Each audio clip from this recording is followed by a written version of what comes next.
Welcome everybody to the Byram Hills Board of Education of January 9th, 2018, and please join us for the pledge. Allegiance to the flag of the United States of America and to the republic for which it stands, one nation, under God, indivisible, with liberty and justice for all.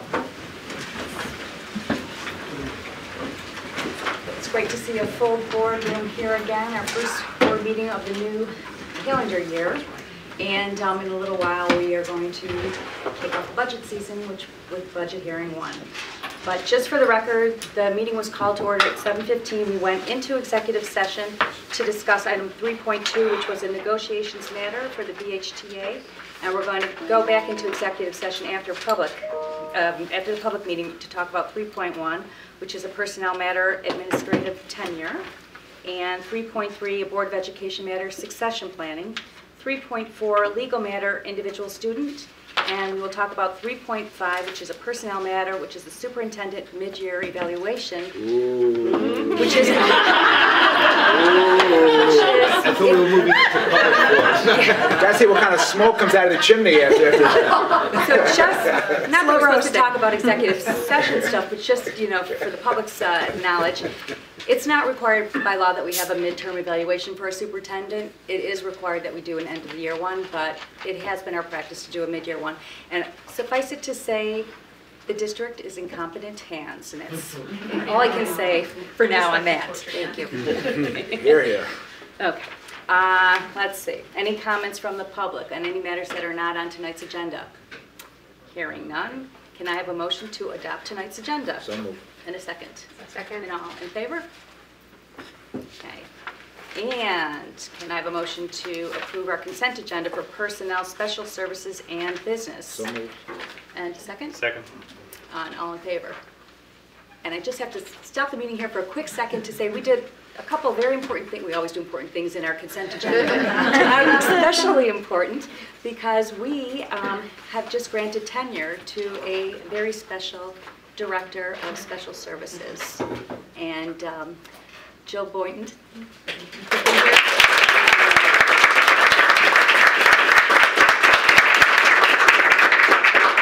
Jill, 3 years? Has it been 3 years?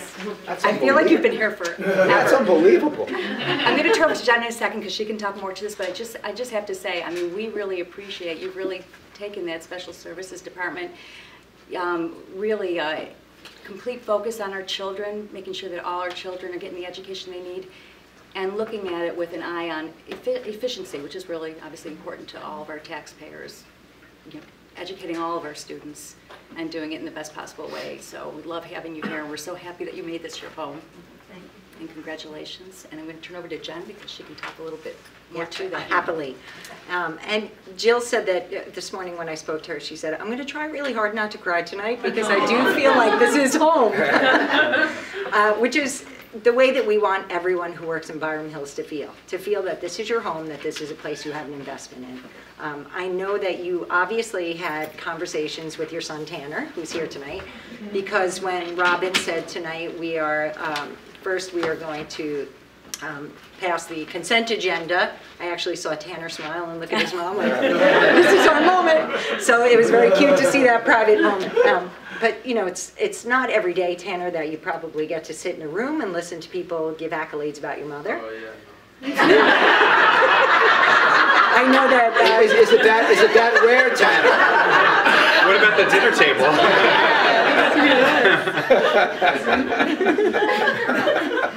But in truth, when Jill came to us a few years ago, we were really in transition with our special education. We had an exiting special education director. We had an interim director for a little while after that. And to say that things were not consistent for a really long time is accurate. And during that time, Jill, what you really did is you looked at a K-12 system, which I don't think is something that's very easy to do in one of the most demanding jobs in the district. And in the process, you've looked at every child individually. We've had very careful placements. Jill has looked to make sure her staff that is going to designate where those children go speak a consistent language to each other. And it wasn't always the case. it was a case where one building would have, speak of certain services and the next building would talk about something else. And I can say that honestly, we are a K-12 full system as far as special education is concerned, but always remembering each individual child in that has been so important. So I don't quite know how, but you've managed to reduce special education budget while increasing programs. I mean, Jill is the queen of the grant, and she knows what is out there for our state aid and is really able to capitalize that. So while I feel that you have that whole mathematical mindset, you have the child mindset at heart all the time.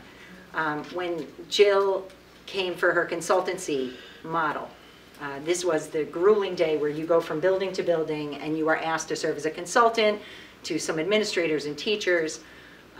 And the second we walked into the classroom, to a special needs classroom, Jill sat with kids.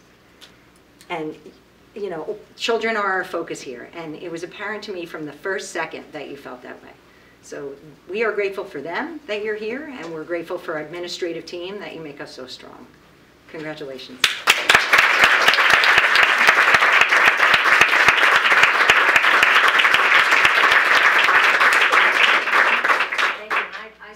Say thank you, that my son Tanner is here with me, because as I said earlier today, it's hard to even describe the emotions that I've experienced today, certainly this evening. It would be hard to articulate that, so I'm glad that he's here as part of our family with me, because I don't think I could describe it to anyone else. And as Jen said, it's hard for me to hold back my tears. I have a high emotional, bar up here, but certainly thank everyone for being here tonight with me. It's not something that you can do on your own. I will continue to work tirelessly for our students with special needs. It is my passion first and foremost. I was a special education teacher, and landing here in Byram has been the best thing ever for me. I feel so much warmth and love from everyone, from our support staff, from our teachers, to my administrative colleagues and my central administration colleagues, and certainly want to thank the board for your support and your confidence in me. I want you to know that we'll continue to work tirelessly as a team, and I'm just so grateful to be here at Byram. It really is the best thing ever, so thank you so much. We're very proud of you, Jill.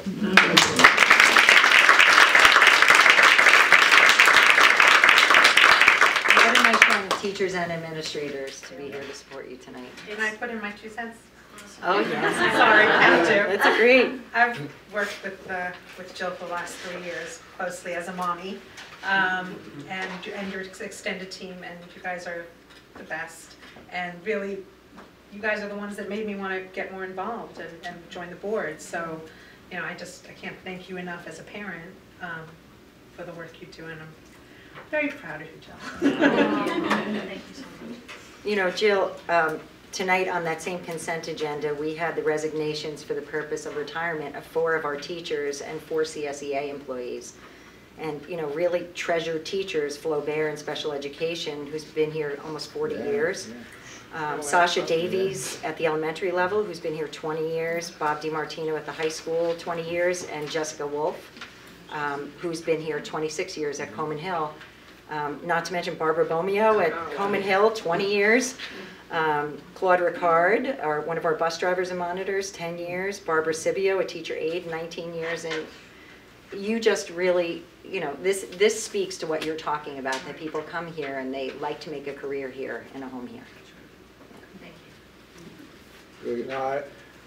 The only thing I want to say is, Jill, we're done praising you now for a moment, but this really is a very distinguished class of resignees on the agenda. We really could talk about each of them, and I'm sure we'll have the opportunity.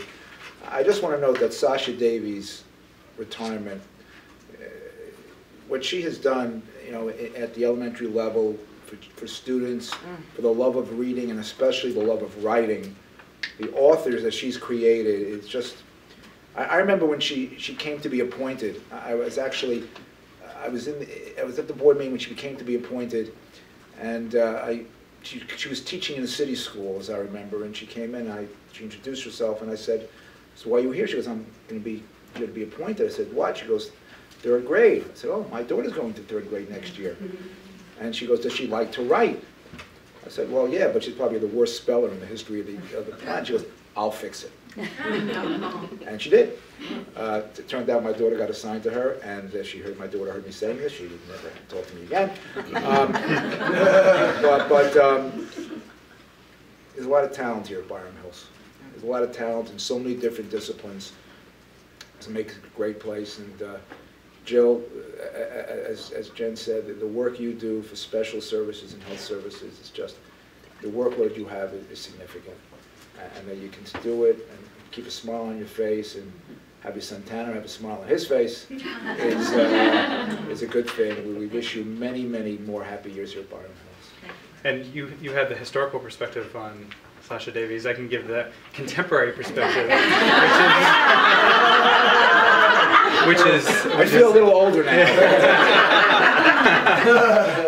which I gotta say is very, very consistent, because not only is she exceptional in terms of teaching academic lessons, but she teaches life lessons to these third graders. She really does. And that's quite an impact to make on so many kids across so many years. So for all these teachers, they should be very proud. It's a great class. I hate to say a great class of resignees because you hate to lose them, but they're very special. Each of them is very special. So we're looking forward to having you here for 19, 20 plus years. You have 40 to compete with. So we can be talking about you many years from now. Congratulations, and Tan, you must be incredibly proud. Yeah. You should be. Great role model for you. So I just actually wanted to say one more thing on consent that I wanted to bring up. We also accepted from the PTSA a grant of close to $35,000 that's going to be used for HCC, for the cafeteria. So I just wanted to thank the PTSA for that wonderful grant, and to the community members that contributed to that grant. We're excited about to see how that's going to be spent in the cafeteria. So we can take like a quick break. You can stay if you want for the rest of the meeting, Jill, but you don't have to. It's up to you, because we're going on to right now. We're going to budget. Tanner, you want to stay? You want about budget? Congratulations. Welcome back, everybody. That was exciting. So now that brings us to item 9, which is our special report, budget hearing 1. So I'm going to officially open up budget hearing 1, and we are joined today by our building principals who are going to talk to us about the impacts for their buildings. And I'm going to turn it over to Jen. All right, great. And principals, thanks for coming tonight. The purpose of budget hearing 1, as we know, is an overview of the budget process, and it's the first of 5 budget hearings. And the new budget season really will be reflective of our approach to past seasons, and we had goals that are still relevant. I'm not sure when the goals were created, but they are still very relevant today, and they have to do with excellence in programming, and of course having a conservative fiscal management. We need to anticipate our future needs, and Byram Hills has been very good about that for so long, whether it's technology or facilities or repayment of bonds, new curriculum, course offerings. We have to prepare in a manner that questions the need to borrow as a district, as every other district does, but to maintain stability in our fiscal planning. And we want to avoid these unsettling tax spikes. We know how important this is, particularly now with tax reform and certain uncertainties that people are facing in their taxes and their homes. It's very important that the district pay close attention to that. And of course, our primary goal is always to maintain a winning education for our children, have these great high home values and low true tax rate, which is a true benefit to everyone. And of course, always staying below the tax cap levy. So tonight we are going to first hear a little bit from Ira, who's going to talk to us about our budget development process and some of our budget development guidelines. And we'll stress the budget hearing 2 and 3 are opportunities for public. Yes, they are. Well, the budget development process is something that has been done here at Byram Hills for many years, and it seems to be successful for us, so we don't vary too much from the process, although every year's budget is different, and every year's budget has different challenges. Tonight is budget hearing number 1, where we provide context for the budget, which is going on at the moment, and we'll hear overview from the principals on their budget developments. On March 6th, 2018, the administration's proposed budget will be unveiled and presented to the public and to the board. That follows two important budget hearing meetings, Budget Hearing 2 and Budget Hearing 3 on March 20th, 2018 and March 27th, 2018, when we will investigate the details of the budget going item by item, not line item by line item, but subject matter by subject matter. And as the superintendent just said, Budget Hearing 2 and 3 are the only opportunities that the public has to come in and voice their views on the budget, either things that should be added, things that should be taken out, or anything else that they wish to comment on in public session to the board. Every year we have community members who want to come in at Budget Hearing 4 or after the budget's been adopted and give their 2 cents. While they're always welcome to come, what you will say in Budget Hearing 2 and 3 will give the board a chance to act on it if appropriate.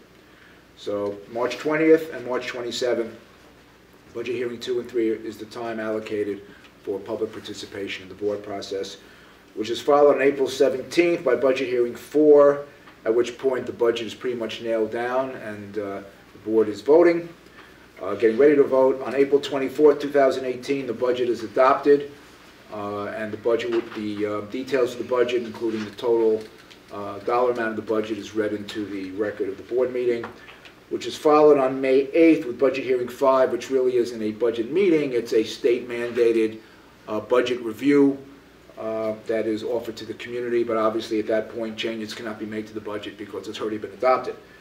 And which culminates this year on May 15th, 2018, with the budget vote, which takes place as always at the H.E. Crittenden Middle School from 6 a.m. to 9 p.m. Again, 6 a.m. to 9 p.m. Is the budget vote, and the Byram Hills community has always been a strong advocate for public education, and we hope we will provide you the information necessary to be informed voters during the budget process. Thank you, Aaron. You're welcome. Something that I want to stress that's very important is the role that the board plays in the budget development process. For the public that you may not know, that there are very specific questions that are asked, detailed line items by the board, and that the board does help us in the construction of that budget and closely monitors that budget, which is helpful to us as a district, certainly has been helpful to me as a new superintendent. And we will continue to control costs. So how do we control costs in this environment? We have to look at staffing adjustments that will be commensurate with enrollment. We have to look at strategic contract negotiations. We do have 2 contracts that are being negotiated this year. And that involves really looking at increased health insurance, increased teacher retirement service or employee retirement service for civil service employees, and supply budget reductions, which is something that we've been focusing on with principals this year at their buildings. And mostly, we're looking at really careful capital reserve planning and allocations. If the public remembers last year, we developed a capital reserve fund, and that had public approval to be developed in the first place, and we need public approval when the time comes to expend those funds. So we are looking very carefully at that capital reserve. We do know that we have capital improvement projects that are of great necessity in the district, and we're planning to be fiscally responsible about allocating those monies. And the 5-year fiscal trend analysis will really serve as a tool for us and for the public, giving us data, more specific data about our expenditures. And Jim Reese, our interim assistant superintendent for business, will talk to us about the fiscal trend analysis. Okay. As in past years, we are presenting a 5-year fiscal trend analysis, and some of the items that will cover would include a plan and a projection for future fiscal trends. We utilize historical information, trend information in order to develop the plan going forward, and we make reasonable assumptions when we have a settled contract and we know what the salary increases are. We include those in the projections. We do take into consideration the Consumer Price Index. We have enrollment projections, which are updated annually. Salary information when we have a settled contract. If it's not settled, then we provide estimates. We have benefit information that we're going to take a look at. And debt service is also a fairly large piece of the budget here. And keep in mind that this is not the proposed budget. We're working on the proposed budget now. As as Ira pointed out in the calendar of upcoming meetings. What this is simply a forecast, if you will. It's not a proposed budget, it's a forecast of what could happen over the next several years, giving the assumptions that we've entered into the formulas here. Taking a look at the district's enrollment, here's the enrollment projections. As I said, we do have a demographer that updates these projections every year. The district has to, there's a BEDS Day in October, a Basic Education Data Day in October, where we submit all of our information to the state. That is our official date that we pick up the enrollment in the district. We then send that information to the demographers, Eastern Suffolk BOCES, and they take that information and use, it's a cohort survival method. They look at survival ratios from past years, and then they project going forward for the next 5 years.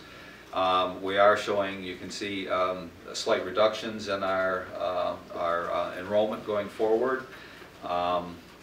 Again, what we do is we update that every year because with the projections that they're doing, slight increases in, like, kindergarten, for example, we don't know how many students we actually are going to have in kindergarten. We have some projections based on birth information, but when they actually show up, that can affect your projections going forward for all the grades. So. It's important to note, too, that this last year projections, these children aren't born yet. That's correct, yes. Okay. Not that we know of. Not that we know of. They may come. We take the enrollment projections and break them down by building just so you can get an idea of what's going on here. You can see there are some modest changes going forward. Coleman Hill, we're projecting an increase of about 3 students. Wampus, a decrease of about 16 students. Middle school, decrease of about 7 students, and high school, 13 students. And again, when you have these kind of decreases, it's interesting when you look at the staffing, and we'll get into that a little bit later on. When you look at the staffing, when you have an increase of 3 or a decrease of 5 or 6 across several grade levels, it's very difficult to eliminate staff. You know, you can see we're projecting a decrease of a little over 30 students for next year, but they're spread out over the full spectrum. So it's not like you can say, oh, 30 students are leaving, we can take out one section in the elementary or what have you. We do look at the class sizes very carefully when we're putting the budget together. Okay, but in terms of the projections, we use this information. We don't really update we really don't update staffing based on these projections. It's important to note we had close to 50 additional students this year than the demographer had projected. Mm-hmm. Right. And you can't have those kind of changes in and out movement of the district. The students that are here, that's, you know, again, using the cohort survival method to project them going forward, it's fairly straightforward. We have move-ins, you know, when the houses sell and new families move in and what have you, they're a little bit more difficult. When you have building permits, sometimes you can use that in terms of your projections. And I know the demographer looks at all this information, but still, even so, they were off by almost 50 students. So. But it was a good projection. I think they say if anything close to like anything within a 2 or 3% variance in your overall projection. Sometimes they don't get it right by building, but if you look at the district projection, they've been pretty close. So. I just want to say one thing, which is overall, the demographic projections we've had have been pretty good. I mean, we've been able to rely on them in large measure on our planning. So while obviously they're not perfect, I don't want to give the public the idea that these are pulled out of thin air and, you know, they just they're wild stabs. The contrary, there really is a science behind this, and the demographers, I guess, was it Western Suffolk BOCES that we use, have been very, very trustworthy for the board, and they typically have been able. We've relied on them, and I think, and we've been able to plan accordingly based on the information we have for them. So. It's been a very good source of information over the years of Byram House. And they can't plan for the unexpected, like projects occurring in businesses within town that bring families to the district. Couldn't plan for the you know, you can't 2008 plan crash. for They couldn't right. plan for that, and when houses basically froze here for a couple of years, they couldn't plan. They couldn't plan. Okay, this is an interesting slide. It shows salary and employee benefits, and we are a people organization, a school district. And you would expect, or as expected, you would spend most of your money in salaries and benefits. Taking a look at the salaries going forward, you can see that, again, they don't vary all that much. They're right around 52, 53, 54% of the total budget. Benefits, when you're looking at the benefits, again, it's about 22.6% in this current year, and we're looking at slight increases going forward. And the increases going forward in the benefits area is the teacher's retirement system. I think we did talk about that at another board meeting, that the rate is going up. The rate that we apply towards salaries is going up. So the trend information that we use going forward is we just reversed what's happened over the last 5 years. The last 5 years, the rate has been dropping down to as low as a 9.8. We're projecting it to go back up to the 17 that was there a couple of years ago. So that's why you can see the fairly large increase percent-wise in the benefit area. We are projecting, as I said, no change in staffing. So as we do have enrollment changes, we're not projecting any reductions in the staffing. We are not projecting any retirements that are not filled. So for the positions that are lost through attrition, we're not projecting any of that. So it's current staffing going forward and the benefits going forward. Another thing that kind of influences the percent of budget here is if you look at debt service, our debt service has been dropping over the years. Okay, so in terms of a percent of a budget, the salary and benefits would normally have to increase. They also, when we're doing some of these other projections, both these expenses,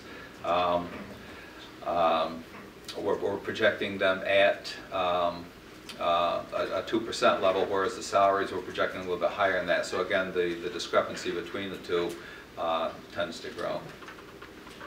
Just a comment about, just to follow up on the TRS, because you're right, we talked about it when the auditor was here, and just given a couple of different dynamics, one of which is actuarial assumptions and the trend of what's happening with them, people are living longer, and then secondly, the discount rate that New York State uses, which is significantly higher than private and nonprofit typical discount rates when they calculate pension liabilities.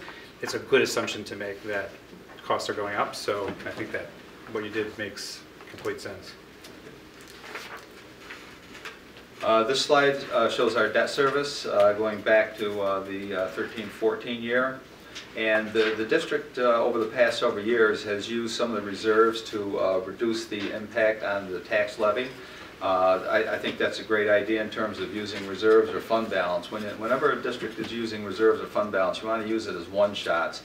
I consider this as a one-shot because at some point in the 2021 school year, the debt service falls off at the same time as the reserve falls off.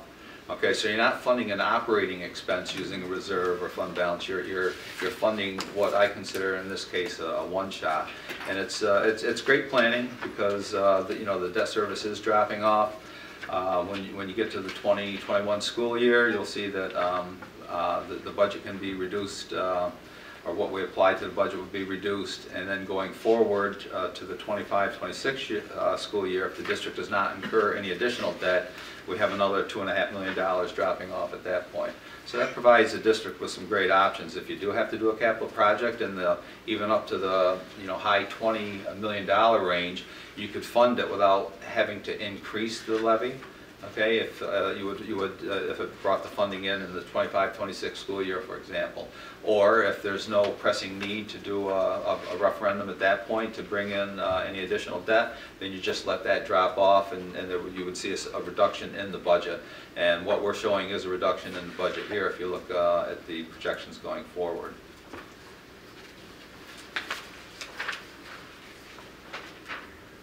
Some of the other capital expenses that we have, we do have a bus replacement program. We periodically will buy vehicles for the operation and maintenance department.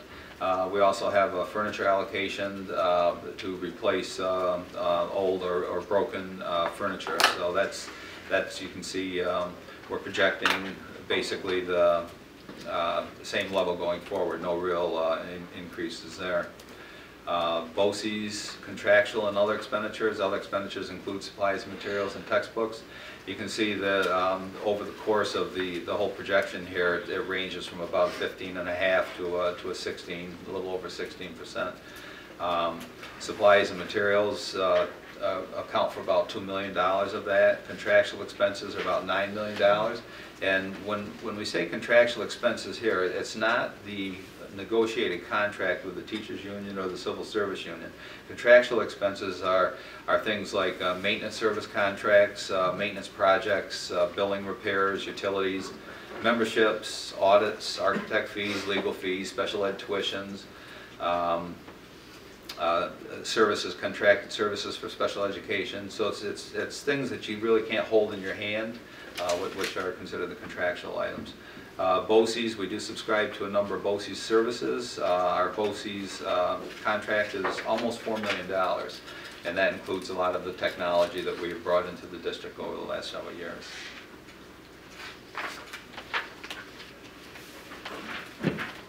Fiscal trends, this is where we are looking at the total budget, and you can see that our current budget in the middle there, $90,590,000. We use that as the base for our projections going forward. If we underspend the $90.5 million, then obviously the projections for 18-19 through 22-23 would actually decrease also. And if you look at the 2021 school year, you see that we're projecting a 0. And again, that's that bond that I said was going to mature, retire at that point. So if the district does not incur additional debt, you would take that $2.5 million out. So that should be a fairly, if you don't incur any debt, that should be a fairly easy budget year for you, with $2.5 million coming off the budget. And Chip, just to, I guess, point out, and correct me if I'm wrong, but the way in which this is projected out gives us a good sense of the baseline expenditures of the district in sort of steady state, with obviously some of the things we know around debt service and some of the other benefit items that you have embedded in here. The fact that the enrollments are projected to decline doesn't necessarily directly play into these numbers, given that we don't know from year to year what does happen with enrollments. And so obviously when a current budget is done, enrollments are thought about. Right. We plan for all kinds of contingencies, whether it be up and down, but that it's not necessarily embedded in these numbers, the declining enrollment slide that we saw a couple slides ago. Is that? Yes, that's correct. So if the enrollment does decrease 100, 200 students, then and it actually does do that, and the district does not implement new programs, then yes, you would definitely see a fairly significant reduction in staff, which, again, if we go back to that original slide with our salary and benefits, staffing is the biggest piece of the budget. So those kind of reductions in staff, you'd see a fairly significant reduction in our projections.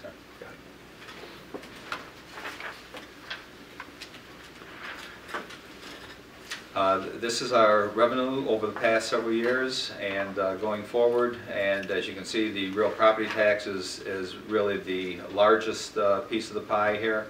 Most of the districts in Southern Westchester County are wealthy districts compared to the rest of the state. So our state aid is very low, and in this case you can see it runs about 4% of the total revenues.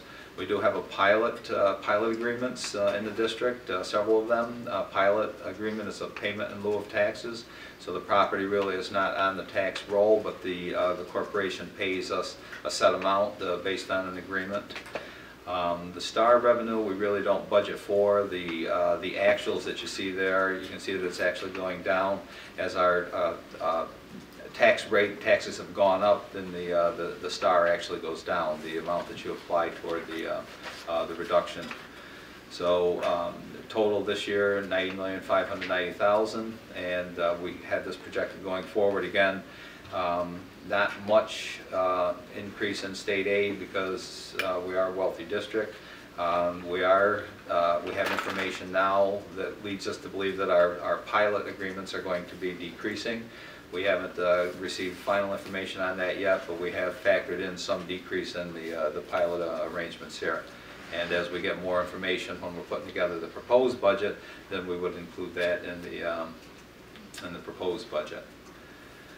Going forward, districts always hope to be able to find additional revenue sources. That's sometimes difficult to do because we're pretty restricted from the state on what we can and can't do. We do have some reserves that we may be able to use one way or another going forward also. So I think we're in very good shape in terms of the the overall finance of the district. This is an interesting slide. It shows the tax cap components. There's basically 4 components that make up the tax levy cap, and it is the tax levy cap. And I'll point out something in a second. The state, several years ago, I think it's 5 years ago now, maybe 6 years, implemented this tax levy cap, and they called it a 2% tax cap. And everybody still kind of refers to it as a 2% tax cap. It's not really a 2% tax cap. It's a formula-driven tax cap. The idea is it's supposed to be 2% or inflation, whichever is less.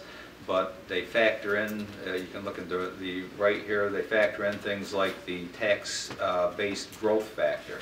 So the state hands us this factor. Some of the districts, I think there was, I think 5 or 6 districts in Westchester that is showing no growth in the tax base. So their multiplier is 1. We're showing an increase in our tax base, okay, so we get to multiply our current levy going forward. We multiply the current levy by a little bit higher number. And that varies by district, by the growth of the tax base in each district. Several years ago, Elmsford generated a tax cap of about 6 or 7% based on some of the growth that they had. So it's not really a 2% tax cap. It's formula driven, and it really is not related to the tax bill. Because the tax bill, you take the levy after you determine the levy, and then you figure out the tax bill based on the assessed value of a property. Okay, so if you were to build a new porch, build a swimming pool on your property, your assessment goes up, your tax bill is going to go up, even though the tax cap is set wherever it is. So just looking at these, the components that make up the tax cap, you can see the consumer price index is the largest one. Over the years that has varied. You can see the 16-17 year, the consumer price index, and that's handed to us by the state also. It's the change from one year to the next in the CPI. It was a 0.12 was the factor that we used. This year, our 17-18, it was 1.23. This year it's trending closer to 2. So that is going to give us, that will give us a little more leverage there. Exemptions, there are capital exemptions, so bus purchases, our debt service are exempt from the cap. The pilot agreements, there's a variance there. As the pilot agreements go down, the tax levy goes up, so that's why it's showing as a negative here. How long have capital expenditures been exempt? Initially they were not. And then there was a big hue and cry about it. It's been 3 years now. I think it was a year after. Yeah. Yeah. So putting these together, you can see the chart here. Again, the tax levy cap, which they call it the 2% tax cap. If you go back and look at 13-14, the levy cap was 3.61, and then 14-15 it was 3.61. So the district could have raised the levy by 3.61. 15-16 the cap was 2.2. 16-17 it was 0.43, and 17-18 it was 1.15. So nowhere there it was a 2%. Okay, so that's the thing that I always get a kick out of. What the district actually did, based on budget, was set the tax levy less than the cap. So you can see, going back to 13-14 again, the actual tax levy increased 3.49%. So the district could have raised an additional $9,753, but chose not to. Chose to fund the budget as is. And then you can see the other amounts that the district could have raised to get up to the cap, but didn't. In 15-16 being very significant, the district could have raised an additional $274,000, but again, fiscally responsible, chose to fund the budget instead of adding to the budget and increasing the taxes. So this year, our goal, again, as it has been in past years when we're doing the proposed budget, is to stay under the cap. This slide has not been updated from last year, so it's exactly the same slide as last year. We get this information from the Putnam Northern Westchester BOCES Clearinghouse, and they have not finished updating the information yet. As soon as they do, we'll provide the updated information from the board. It doesn't change very much from year to year. You see the true value tax rate, $15.29 per thousand of full value. Districts, we compared districts' true value tax rate because you can't look at the tax rate as on the tax bill because all the assessors are assessing different percentages by town. So it's really not an apples-to-apples comparison trying to compare the assessed value tax rate. So what you do is you look at the true value. Basically what the state gives us equalization rates. So we take the assessed value, we turn it into true value. So it is an accurate or a good comparison between two districts. And if you look at our true value tax rate at $15.29 per thousand on full value, it's one of the lowest in the 54 districts in the clearinghouse study. The range last year was 34.13 for Mount Vernon, down to low as 9.16 for Botanical Hills. And ours was 46, so there was, you know, in that kind of a ranking, 45 districts were higher in the true value tax rate. So that shows very well in the district here. There was only eight districts that were lower at that point, and as I said, going forward, I can't imagine that this is going to change that much. And ability to pay, this slide also has not been updated. The clearinghouse, when they do update the information, then we'll provide it to the board. But again, this is, I mentioned before, the districts in Westchester County are wealthy districts in the eyes of the state. And you can see our average, the gross income data is very high, 4 out of 54 districts. The median is significantly lower there. There's only, you know, a couple of districts that are higher than us in terms of the adjusted gross income information. And again, the state's wealth calculation, they look at both the income and the property values, and we're significantly higher than the state's average, so that's why our state aid is very low. And in terms of the 54 districts in the clearinghouse, we're 5th highest there. And again, this information, the numbers are going to change a little bit, but our respective position probably will not change more than 1 or 2 spots, if that.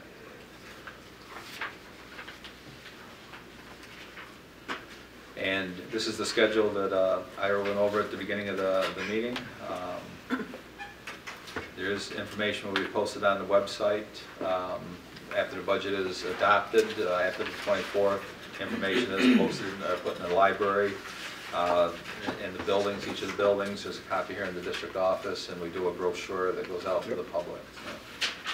Jim, that was a really great presentation. Thank you, very thorough. I would like to, before we move on, I would like to thank Susan and Mary, my assistant. Both of them spent hours, you know, working on this information. So we know this is really Susan's budget. we know that. Thank you. Jim, that was great. We think that although you are the interim assistant superintendent for business, we should probably get you a better. I think you're in line. Better nameplate. I think you're in line. After that. I was going to frame more for you. You could. Jim, that was really thorough. Thank you. Very, very well done. Thank you, Jim. Any questions or comments for Jim at this time? Okay, and I would ask if there were comments from the public, but I.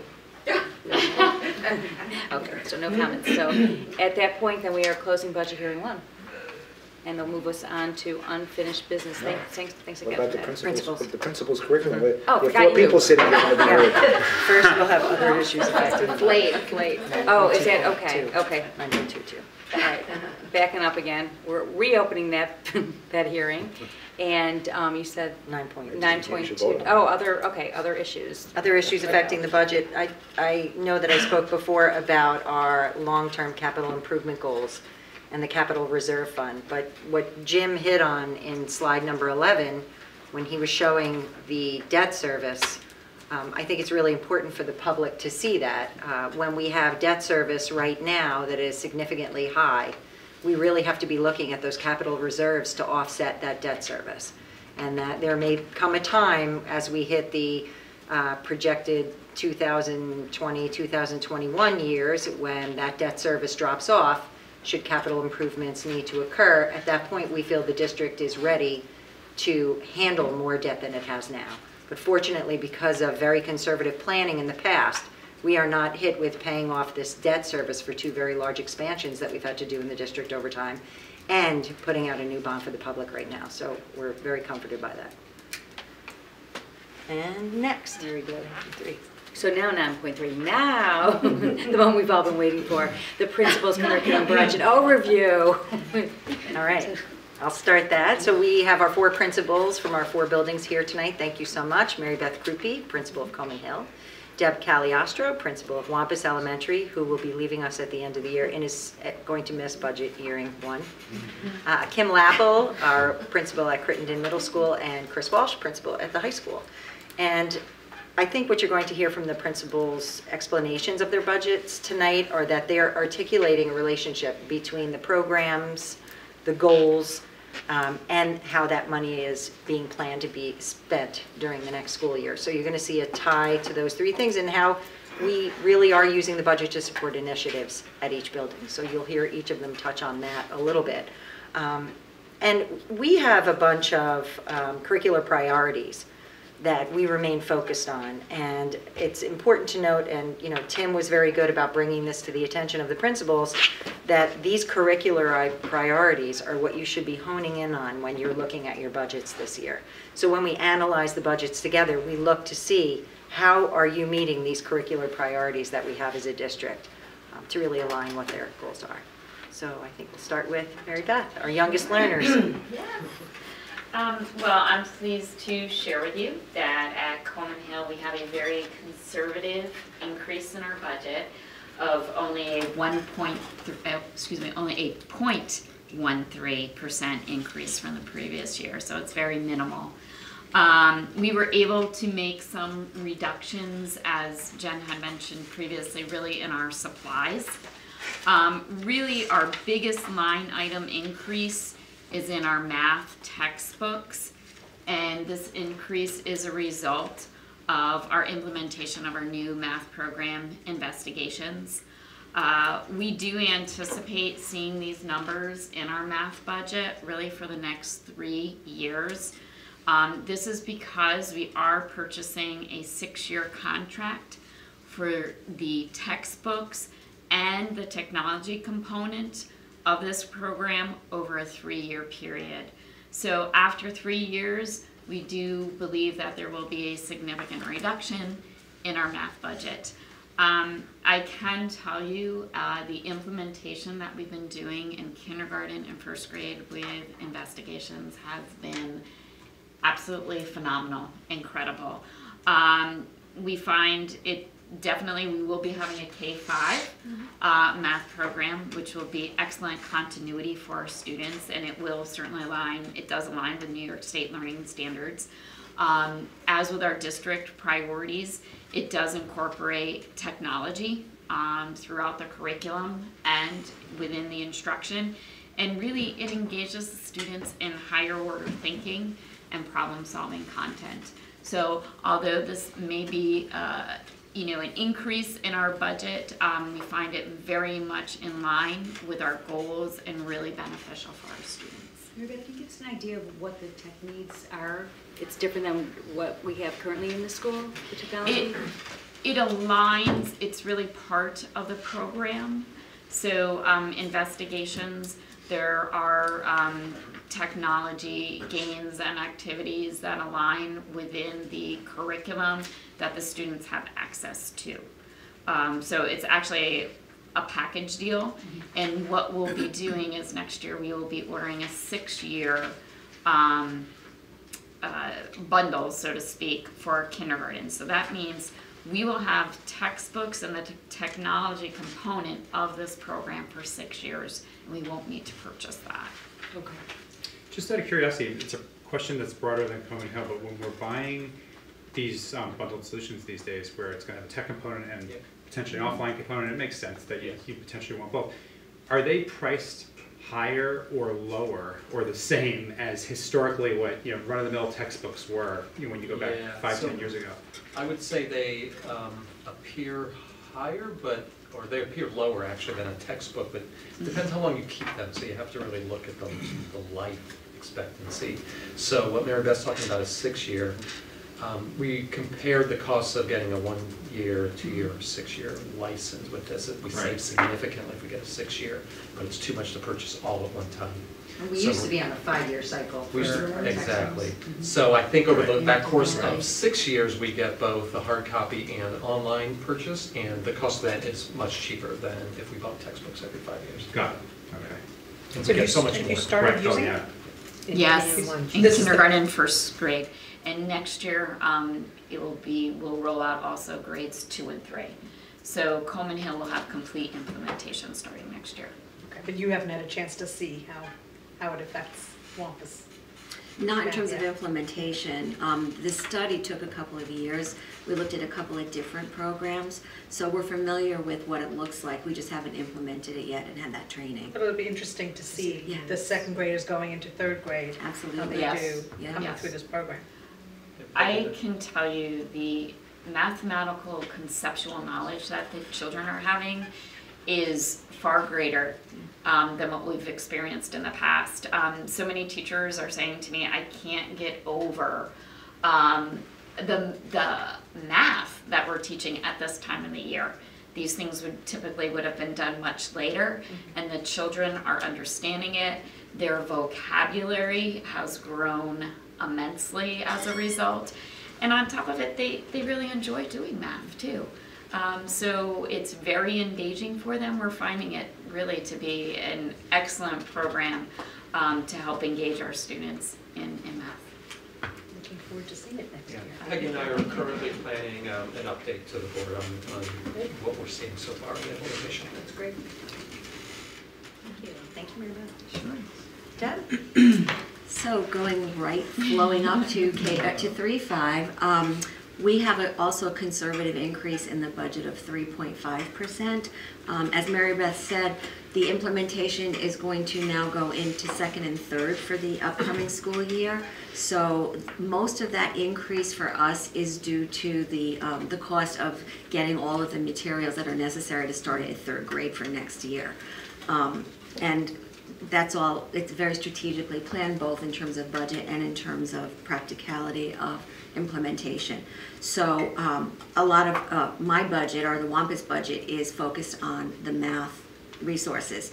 But in addition, what we did this year was take a look at some of the things that we've been focusing more on budgetarily and realize that we don't need to, we can shift the focus. For example, we've been building up our ELA resources for the past couple of years, particularly in nonfiction. We've really built a very good solid base for all of the classrooms and our library in terms of expanding those resources. So to that end, we were able to take some of the past allocation for those resources and put them into things like the science and social studies. For us at 3-5, the science and the social studies frameworks were just adopted over the last year or two. And one of the things that we can all be proud of, I think, is that the consultants that have worked with us have stated numerous times that we're ahead of the game, and we're really proactive in looking ahead at what is coming down the pike in terms of curriculum and planning for that ahead of time.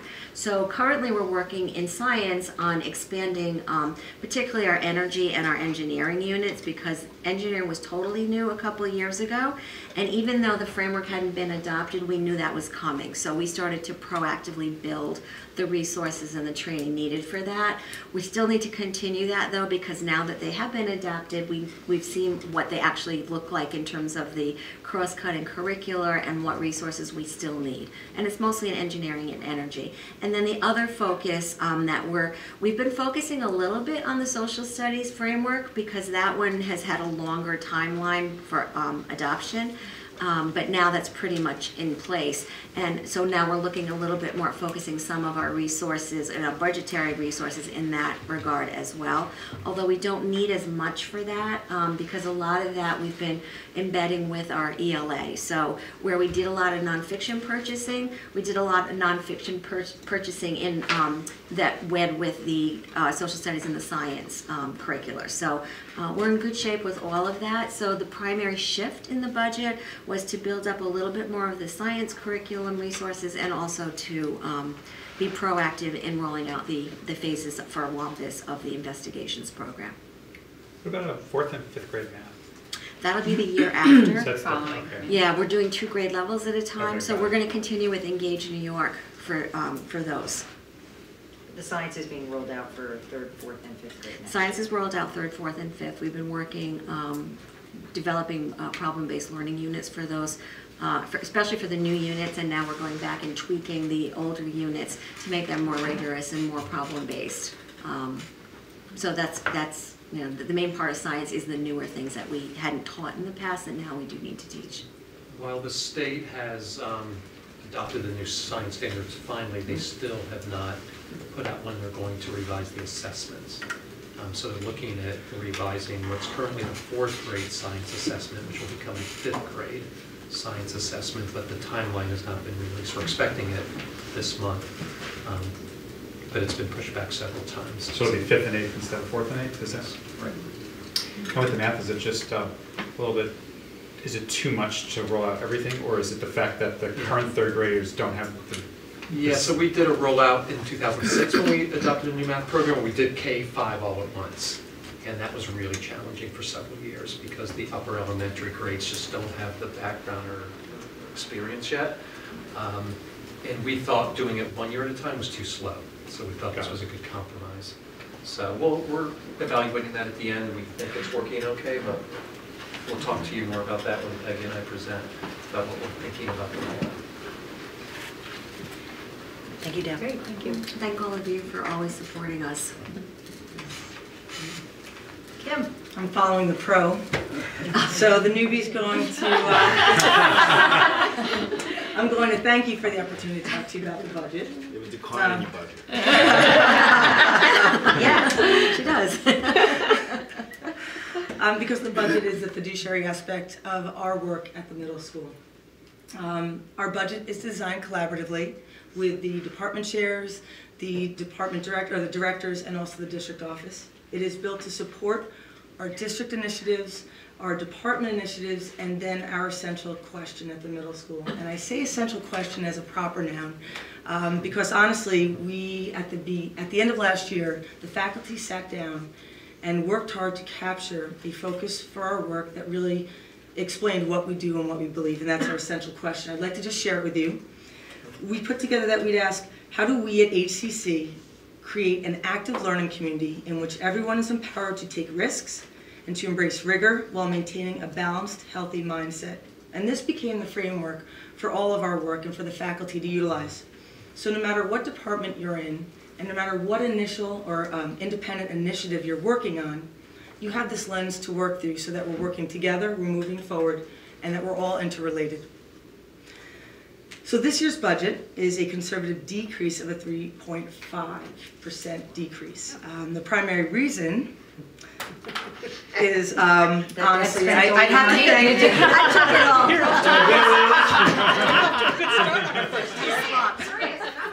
You'll get some money next year, Kim, when she leaves. We'll be here too, so.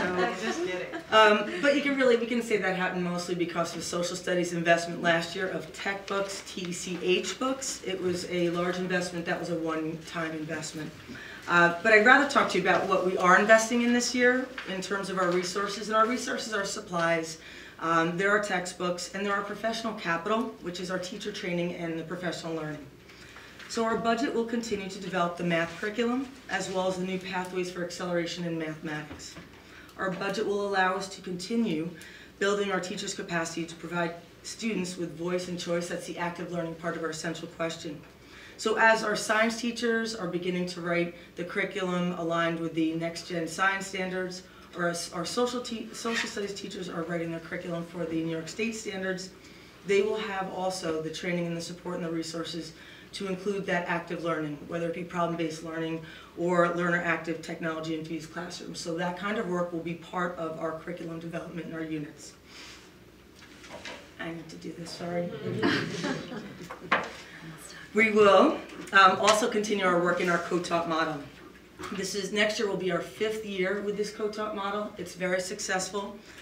We've been able to really support so many of our learners, all of our learners within the middle school. So we want to make sure that we provide our teachers with the ability and the resources to differentiate and scaffold all of the students' work to meet their needs and to also give them appropriate and challenging rigor. And then the last thing I wanted to speak about would be the capstone project, which is this was the final year of a 3-year revised curriculum for technology. So this is also money put towards technology. Our capstone project is where our 8th grade students spend a year considering their community, and it could be many different communities. It could be their home, it could be their school, it could be any community that they feel a part of, a problem in that community, and then solutions, and actually develop a prototype or a way to address that problem. It's very impressive work, and we want to make sure that we support that work going forward so that our students come to the high school prepared. It addresses a lot of STEAM work and also global competency. And then that addresses really the rigor and the active learning and the risk-taking in that essential question. But the last piece that I want to touch on is also the emotional wellness. We want to make sure through this budget that we're supporting the work that we do with Yale University and the emotional intelligence. Our students are coming from Wampus with a strong foundation, understanding how to take a meta moment, which is part of emotional intelligence, or the mood meter. We want to make sure that we have the resources and our faculty has the capacity to continue that work. To support our students' stress and anxiety and provide them with tools, we're going to continue to look into mindfulness. And then finally, we know how important the soft skills are, the development of soft skills. Our guidance department has initiated a pilot this year where they're looking at self-advocacy in 6th grade, and in 7th and 8th they've looked at ethical decision-making. Those are 2 important soft skills. We're going to continue this work next year to support our students so when they arrive at the high school, they're well prepared to be successful learners. Well said. Impressive transition. And that was really great. The last H.C. Crittenden principal used to always go first. I know you did. I know. Totally out of sync. I need to get home. Hey, Chris. Well, what's your name again? Chris Walsh, and I'm happy to be here. And thank you once again. I'm not as nervous as I was this time last year. So it's easier doing it the second year. So it was, last year I started out with a very conservative 3% decrease. This year I unfortunately will be having a modest increase of 1.58% for our operating budget. Just like in Kim's case, at the middle school and the high school, we have the chairs and the directors who are really an essential part of this process. And although it starts as going line by line through the budget, it really evolves into a conversation about what we value as a school and as a district. So it allows us to tweak our requests based on changes to possible enrollment, mandates, standards, and the future needs of students, including college readiness. So at the beginning of my process, I always do three things that I take into account. Connecting the budgetary needs to the district mission, which starts out in mutual respect and ends with productive and responsible citizens. Ensuring that all incoming 9th graders have as many, if not more, opportunities than our graduating seniors. And then making sure our budget supports our full diversity of learners, which includes offering established programs like our authentic science research, our life skills, language and communication program, flexible support program, our advanced placement courses, as well as our new Global Scholars program, which is going into its 2nd year, which this budget goes to support. There are 3 new budget lines on the high school budget, if you're looking and delving into it like Jim was, to call me up to ask. So we have 3 new budget lines.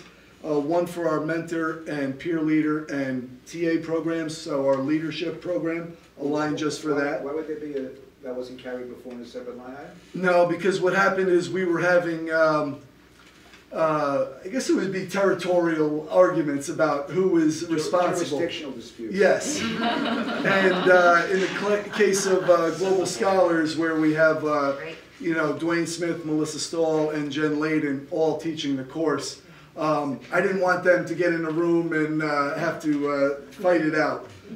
So we have a new budget line for our Global Scholars program. And then we also have a new budget line for our language and communication program.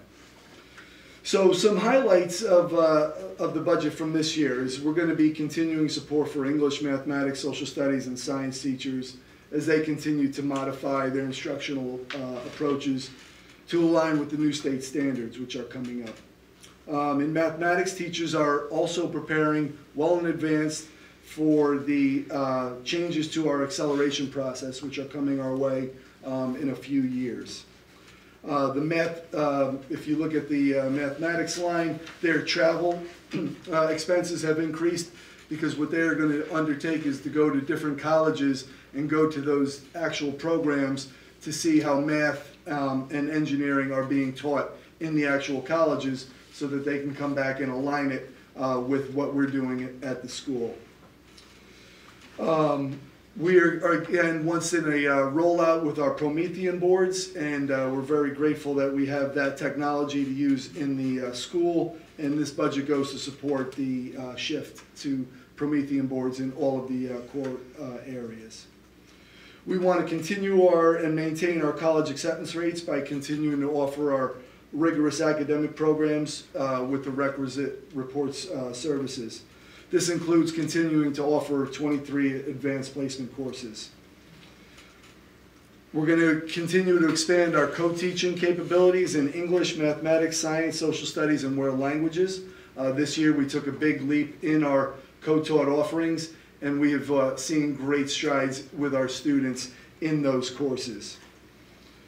We're really taking a bigger enhancement of our STEAM offerings, and we're making it much more robust by really including in a real deliberate way our fine arts department. Next year we're going to be offering three new courses that really align with our STEAM initiatives. The first being metalsmithing, which is jewelry design. The next being studio production, and then lastly yearbook production. We feel that these offer our students a great interdisciplinary way to connect their learning in different areas. We're very excited about those. The great thing about it is that all of those courses will have an authentic product, which is really an authentic assessment at the end, and that mirrors the trends in the high school and where we want to go with our assessments. To support our wellness initiative, physical education, it will be proposing a new life skills class, called Wellness for Life, which will allow students to explore impacts of nutrition, physical activity, lifestyle choices, meditation, and their relationships. The units will be Eat, Move, Live, Breathe, and Love. And we're very excited about that offering, which is going to be offered as an elective. We think it ties in nicely with our push towards overall wellness. So again, on behalf of the faculty, staff, and students, thank you for always supporting the high school in what we've been trying to do. Our teachers, our administrators could not be more thankful to the board and are really aware of how much you do support us. So I do want to thank you. Chris, you mentioned that a separate line item had language. It's our life skills core. That's separate from world language or English. It's not, we're talking about an overall language curriculum there. Special services. Okay. Yeah. Chris, are there any classes, because we've added a bunch of classes last year, a few APs and everything, and those, we have enough time under our belts not to say they're successful, they're working? Oh yes, so last year we offered Pathways in Engineering, which has been really good for our learners in there. They've been able to be a lot more independent and had the flexibility that they really craved. That's been a great program. We've had robotics, which is continuing to get great requests, and again, the course requests drive our master schedule. The Global Scholars Program is bursting at the seams at 80, and we're really interested to bring it into the second year. We have our AP Computer Science Principles course, which is going to be going into its second year, and already there's requests for up to 3 sections that we could offer, but we really have to slow down on it. So All of the courses that we have offered have been tremendous. We have to look to see now, obviously it's a zero-sum game. Right. We have to look to see where we can combine some other courses, where we can combine different sections to make it all work. Have you noticed a drop-off in authentic science research because of the Global Scholar Program, or some people shifting toward that, or is it definitely like a different student? We see a little bit of a shift, but it's not in any way deeply impacting what we're doing there. We saw a shift before these courses came out. Yeah. So this is, we do have some students who are able to do both, and they've been trying to do both. We're very happy today. Regeneron announced that we had 5 semifinalists.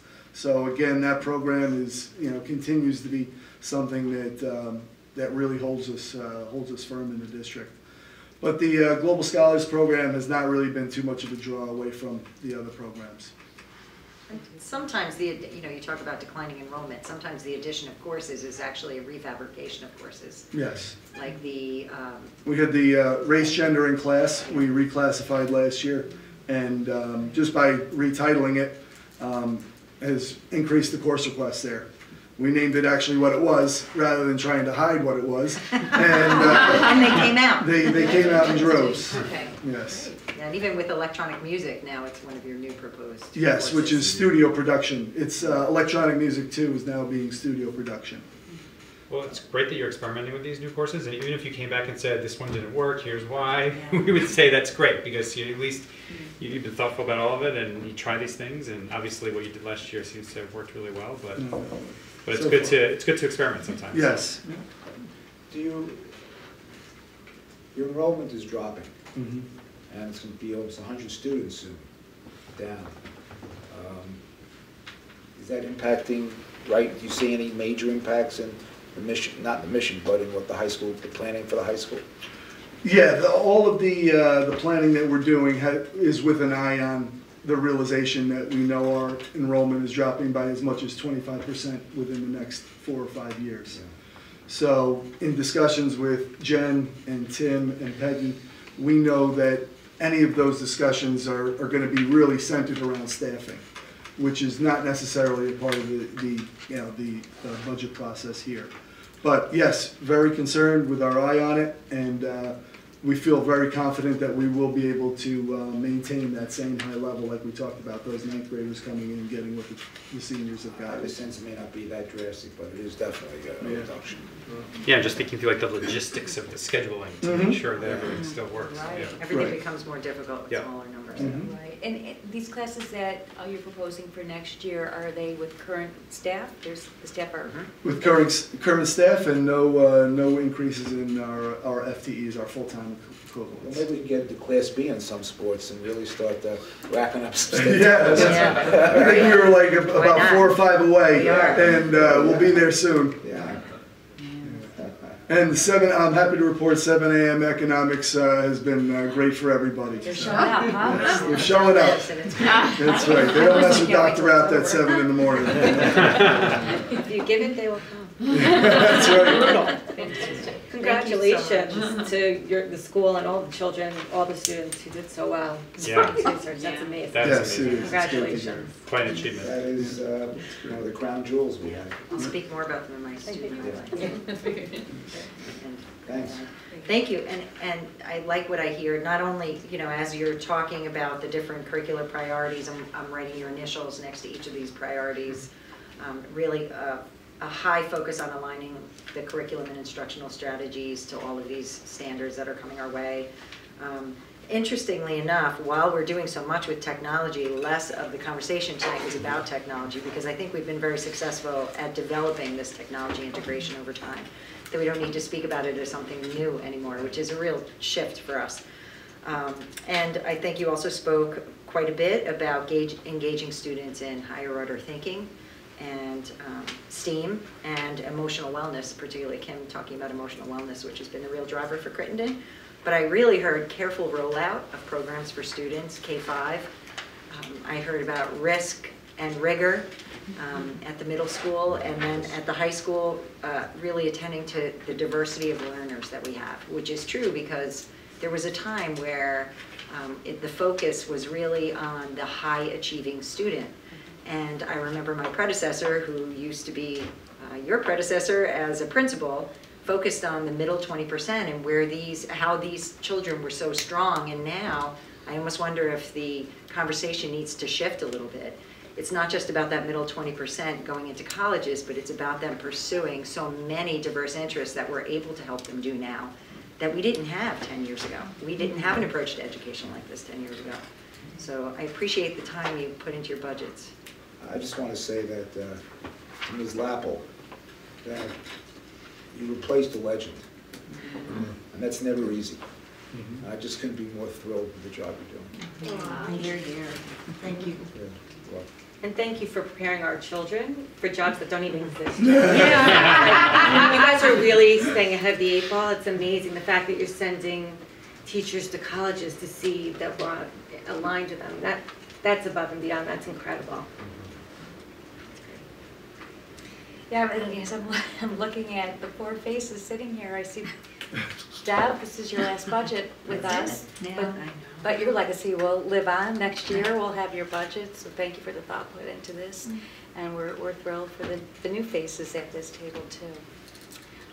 Thank you. Deb, you've been really supportive to new principals. We want to thank you for that too. Yeah. They watched Deb on BTV about 40 times. She's given us some coaching tips. Okay, I guess You all did well, my children. again, we appreciate and thank you for staying this evening and bringing this to us. And that then will close budget hearing 1. yes. And I invite you all, and you can stay, but you're more welcome. Thank you. Thank you very, very much. Thank you. And then, you know, I want to make can we maybe just for Steve's purpose, can we move on to the athletic facility? Steve, Otherwise, please. you're going to sit through policy. But we are going to change our agenda. Good idea. Good idea. Good night. Thank you, everyone. Thank you so much. Thank you. Thank you. Thank you. Okay. Good night. Great to see you. Got it?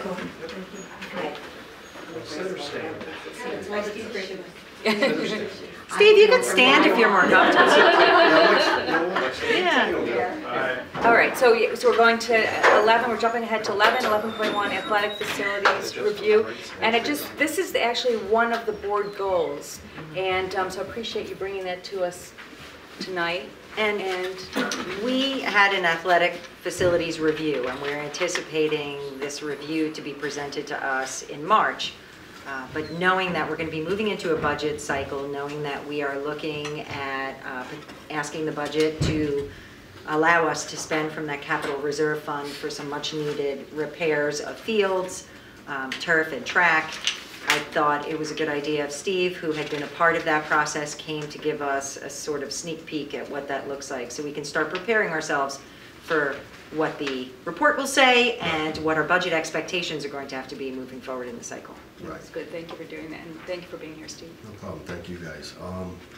So I think you guys had in your packet, right, so like Jen just said, this is just preliminary. We're just looking at, these are the type of things we're looking at, and we'll go through it. But on March 27th, we will have more of a put together with dates and SED dates possible. All this work is going to be done, most of this work is going to be done in 2019 because most of it has to be SED approved. So on March 27th, we will have more of timeline, more estimated cost. You know, we'll be a little bit more prepared. I met with the architects and engineers about 2.5 weeks ago, and we walked the fields. Which architects and engineers? KSQ. So The ones who were involved in the going. Yeah, with Scott. Yeah. And Armin. Yeah. And the engineer is Chazen. So it's a different engineer than we had years ago. Yeah. Just so you know, Armin Quadrini, who was involved in the initial major capital improvement in 1999 at Byram Hills, and he was with a different, he was with the Perkins Eastman firm back then. He split off and formed his own firm, and Armin's been a very good friend to Byram Hills over the years. Yes. So it's nice that he's back involved in this. Absolutely.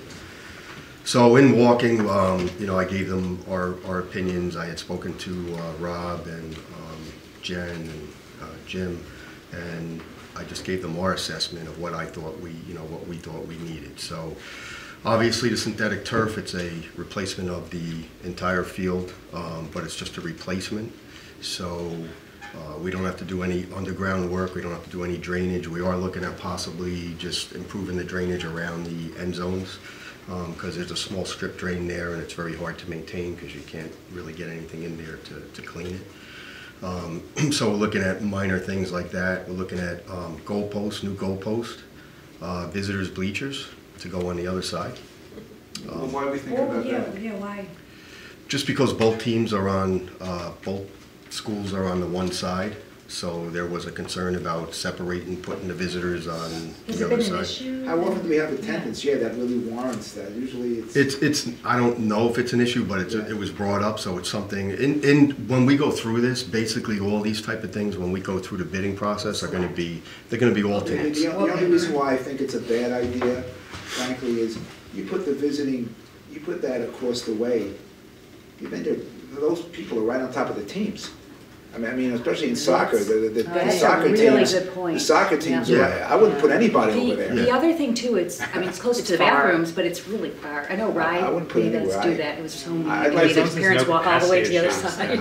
I'd like to see a real need for that before All right, we can take that off. talk about it. Right.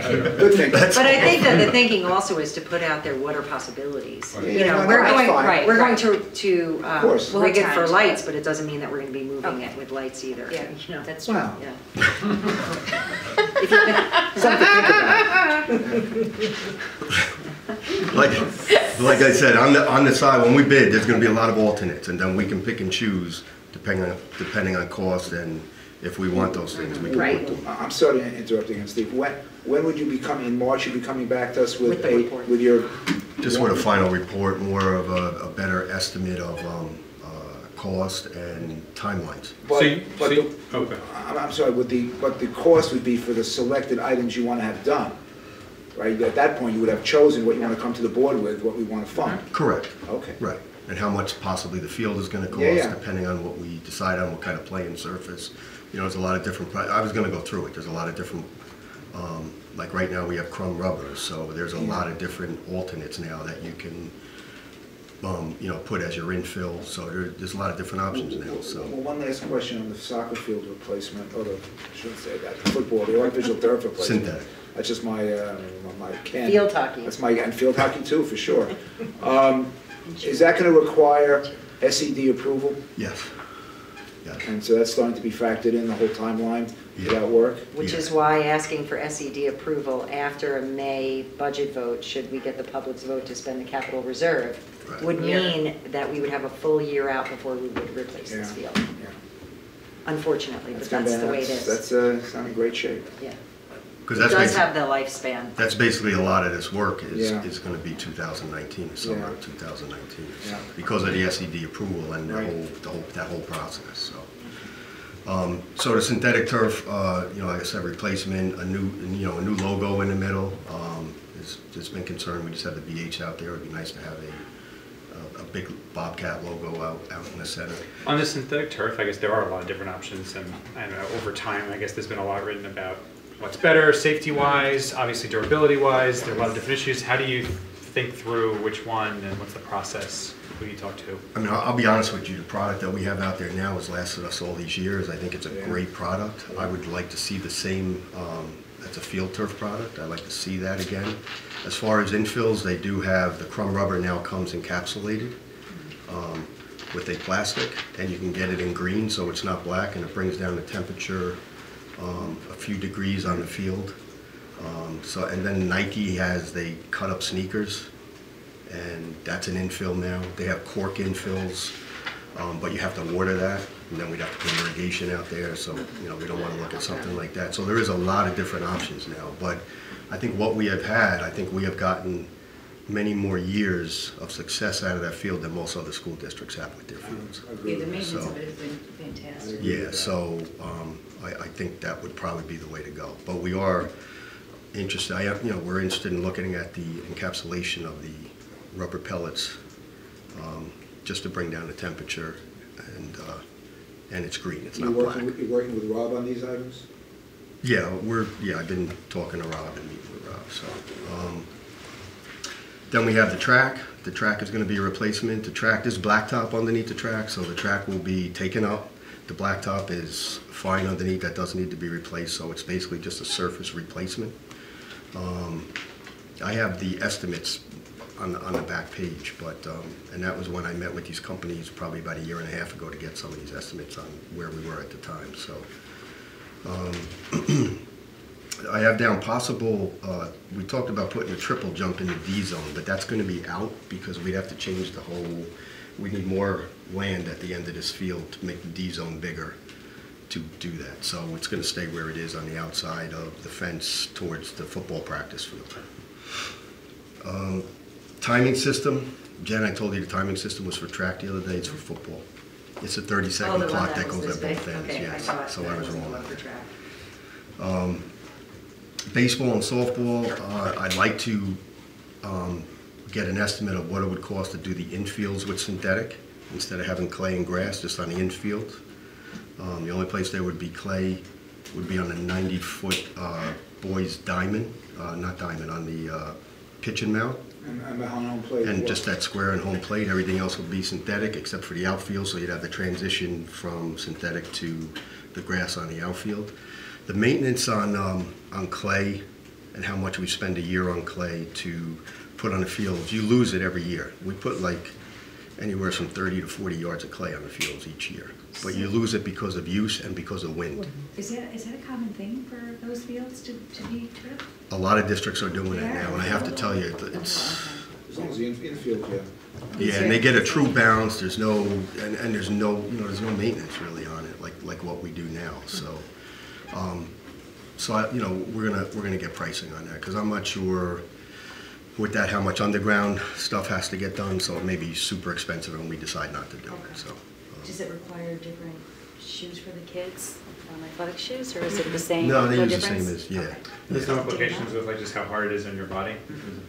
No, it's just like the it's a safe impression that you It's actually, it's a lot safer. It's a lot safer. Ground ball comes, hits a pebble, comes up, hits your nose. Yeah. This way you get a true bounce. It's a true bounce. But so it's, you know, they're baseball cleats, if I remember right, my kids played soccer, but they're baseball, but they're pretty, they dig up. They would, those are metal. I think they use, they still use metal cleats. Oh, they're allowed to use metal cleats. They don't use metal, but So I'm pretty sure they use the same cleats though as they use on the synthetic, on the football. I'd have to check that out. I'd have to talk to Rob about that. The other thing is that for those high traffic areas like the infield or this practice field down here, we're very limited to how we can maintain these fields. We're not allowed to fertilize or do any one of those measures to keep the fields. Yeah, there's all kinds of state regulations in New York State and Westchester County, and we really can't fertilize our fields. So our practice field becomes a mud puddle, you know, because we can't. Yeah. So that, you know, that was the other thing at the end of the report that I had about the time frame that we have to maintain the fields is a lot of our user groups don't get off until like the week of the 20th of November. Right. And that really limits on when, you know, we aerate and seed, and we just recently purchased a top dresser, which I didn't get to use this year because we got it, you know, right when the season was ending, but planning on a better maintenance program next year with that. But we are limited because if it gets cold at the end of November and you start getting a frost and you start going a couple inches of freezing every night and then it thaws out every day, we can't get equipment on there, so because it just becomes a mud pit. So, so those are some of the things that, it's one of the reasons why we're looking at synthetic too in certain areas, because we need to start resting the field for a season here and there to get it where we want to be at. Because there is a lot of wear and tear. Our fields are used 7 days a week. Do you have to rest with a synthetic field? Not the synthetic, but if we, the other thing we were looking at, do not have on here, was doing a practice field. A lot of districts are putting a practice field in, like a 60-yard field with synthetic, so they can have all their practices there and they're able to rest the field. They're able to rest the field somewhere else in the district to maintain it and get it, you know, get it to where it has to be at. So, so those are things. Those are some of the types of things we're going through too. So You look at the field at Crittenden, the kids also play out there for lunch. Right. So it's nothing but dirt near the goalpost because they all play on the one goalpost. You don't want to stop that either. No. No. You want kids to play. Yeah. Yeah. So, and we have irrigation on all the fields too, but we also, they run off of a well. So a lot of our fields, like the high school, like to do maintenance on them in the summertime. It's a very, do have the time to do it in the summertime, but it's a very difficult time because of the heat. And then we have irrigation, we can water it, but once our tank runs out, we have to wait a couple days for the tank to fill up again. So you can't water, so it's, yeah, so. Such a crazy concept in today's world that we're waiting for this water well to fill up so we can water the grass. HCC install a new scoreboard. A scoreboard around the district, we're looking into putting scoreboards. I know we had the donation from Armonk United, and scoreboards are anywhere from 25 to, I mean, it can go up to 70, 75,000 depending on what we're looking to do. And electric has to be run to that, and it goes on footing, so it's another thing that has to be SED approved. Light poles now have to be SED approved. There's a lot of changes that have happened in the last couple of years, so there's not too many things we can do now out there without SED approvals, which is, it's more expensive now because we have to do drawings, you know, architects and engineers, and then we have to go through that whole process of getting everything approved, so. Bathrooms, outside bathrooms, I actually, Yeah, appreciate that you gave us these diagrams so that we know where. yeah, they're on, and here's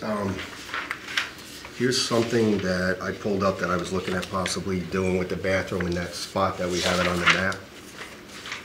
So that spot on the map is, it's closer to Wampus, right? But it's sort of between the two? It's sort of between the two. It's like underneath those trees there. Yeah. The reason why that spot was, the reason why I'm looking at that, but it could be changed, was that was probably the cheapest spot to do it, to tie it into the town sewer, because the town sewer is across the street. Okay. And that's the least bit of run, and we wouldn't have to have a pump-up system. We'd be able to go by gravity. So the other spots that we were looking at, we would have to have a pump-up system. And also, it's sort of centered between the two schools and all the fields. So. Yes. Yeah, it just works out that way, but that's probably the best spot to put it because of cost-wise, so. Right. And would it be open when it's not, you know, like all the time, like I'm saying, like when they do boulder roll and all that? Yeah, I mean, we'd have to. It's just public use, yeah, we'd have to figure out what to do on, like on Sundays. On non-school Sundays. Yeah, we'd have to figure something out with that. And we need timing systems and we need Yeah. some security involved in that because we need to know that this field is being used by someone who's been approved by the school from X hour to X hour. And that's when the facilities can be open. And we do have our custodial crew here 6 days out of the week. Right. Yeah. Okay. The other thing with that, they do sell that building, those type of buildings with a vault that goes underneath, and you can have, it's sort of like a septic tank, and you can have it pumped out every couple months. But I think we're better off tying it to the town, so it'll be more expensive. It does not sound good to me at all. So, Before you leave HCC and Wampus, are you going to consider signage for some of the fields there as well? yeah, I don't have that on here, Okay. yes. Yeah. Yeah. Yeah, we're gonna rename all the fields. I still don't know what all the fields are called and how to get to every field. It took me about 10 years to realize what the lumberyard field and all We'll these take a other. walk on Friday, Lori. I get a field trip with Ira. Field trip. Ira Field. So that's the type of Is this like a prefab? part of it's a concrete prefab, and yeah, it just gets dropped on a slab. It's a single toilet? That has, if you look down underneath, there's a picture of what it looks like. It's a single toilet, but that's something, because it has to be ADA compliance. So that's ADA compliance. Depending on cost, I don't know what we do want to look at. I mean, there'll be people obviously waiting outside to use that, so I don't, you know, the bigger we make it, the more toilets, the more expensive it's So you're thinking one unisex? Yeah. Yeah, I guess, yeah. Like I said, it has to be handicap accessible, so that's why it's all that space inside. But it is a restroom. It is a Yeah, but there's nothing there now. And they live to And a place to change diapers and probably everything in there too, I would What's that? Right. Days are over. Well, Steve, the baseball field by Wampus, I guess you guys resurfaced that. Hunter. Yeah, is that Hunter? Hunter Field. There's no sign. I'm gonna prepare a map. We're gonna get signs, we're gonna There's get a fair signs. amount of work done on that field, I guess, this fall, Yeah. which seemed to come out great. And I guess Modified and JV uses that field. I went with a different clay. I was somewhere up in Dutchess County, and I actually play softball, so I was on this field and I love the clay, and I called the rec department and they sent me to a place in New Jersey where they got it, and that's the product we're using now, and it really is, it's a nice product. A little expensive, but it's a really nice product. So we did that softball, we did the baseball, we did the girls softball down there, and we did the girls softball here right before the season, right before it got, winter came in. But and we're gonna do the 90-foot diamond early in the spring with that same product. Just can't deter the geese. Yeah. Also, that area, remember the football is, that area is where all the amusements are put on. That's where they do the horse riding. And then the horses, their license plates. It's early fertilizer. Yeah. The estimated costs for the bathroom, I'm still fixated on that one. 100 to 200K, so is that based on like 100,000 based on one? That's based on one, that's based on a unit like that, but that's also based on engineering fees for in town. I don't, there's a process we have to go through and permits to tie into the town. So the top end of the range is not for more than one toilet? This is the range for a single? Yeah. Okay. Yeah. I mean, another toilet a little bigger isn't going to make a huge difference in price, but So we only need one that's ADA, right? yeah, Exactly. yeah. Steve, how much is the actual pod? That there, I don't know. That's why I just That's put something that. we can come back to. Yeah. Makes sense to make that unisex and then just have a whole bunch of other. Like little ones. Yeah, this unit could probably fit 3 or 4. So if you got, maybe you get 2, one that's. Well, you have to be able to, it has to be big enough to have, the door has to be big enough for a wheelchair. The turnaround, that's big why enough that for a building wheelchair. doesn't have a. So this whole space There is might be for- another unit this size. Maybe. Right, maybe we could get 2 of them. You can tell it's the women that want Yeah. this. Well, the men have the woods right behind them. We're the ones running around with the kids when you go to bed. When we go through the process, and the engineers and we're dealing with all of that, we will look at a bigger, maybe 2 bathrooms in a building. That's, That's size, we can't find it. Bathrooms are much more important. like I said, a lot of that. Okay, no, that's good. We'll need a sign for the bathroom. I just want to ask you, so this doesn't talk at all about the outside cross-country track?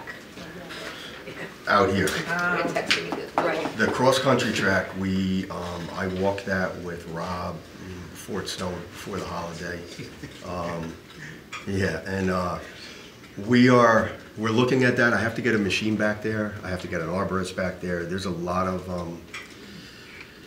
there's a lot of trees that are not in good shape back there. The root systems and limbs that are ready to fall, and so we're looking at that. I'm looking to see if we can get our backhoe back there when we're able to get back there now. Our plan is to be ready for cross-country. But don't we also have to, do we have it surveyed? Do we know what we actually own and don't own? We walk the whole, we do know what we own and what we don't. We know what we we're do. opening is what we own. Okay. Yeah, what we open is what we own. And what we're didn't not know if that opening survey is happened. also very, it's near. What we're not opening. Water, and I don't know that we should be in that area anyway, Yeah. even if we own it.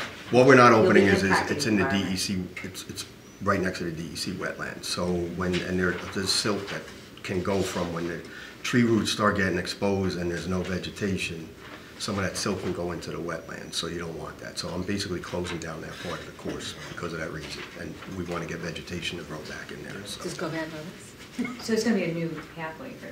We're probably gonna, we're gonna revise it back here and make it safer, so. The good news is the kids got to use it for the season. We recognized the problem. We had our insurance company come and give us some advice. Right. We should be up and going before the next season. Right, and that's something that would come out of our operating budget Okay, so anyway, it's that's not- something, no, Okay. so basically, district-wide, like I said, we will have more, more answers and more timelines on March 27th when we do our budget presentation, so. All right, thank you Thanks, so much Steve. for coming tonight and doing this, we appreciate it. All right, thank you. Thank you so. Okay. Thank you so much, Thanks, Steve. Steve. That was tough going after Kim, I just want to let you know. We appreciate your patience. going after her in a chronological sense. So we're going to go back to item 10, which is unfinished business. Policies. Can I have a motion to adopt as a second read? We do the second reads together. Can I have a motion to adopt as a second read policy 1741, homeschooling, policy 2160, code of ethics, policy 2330, executive sessions, policy 9700, staff development? So moved. And a second? Okay. There was no changes from the last time. Is there anything else that needs to be said on any of these? Madam Superintendent, you're good with these? Oh, I am. All right, all in favor?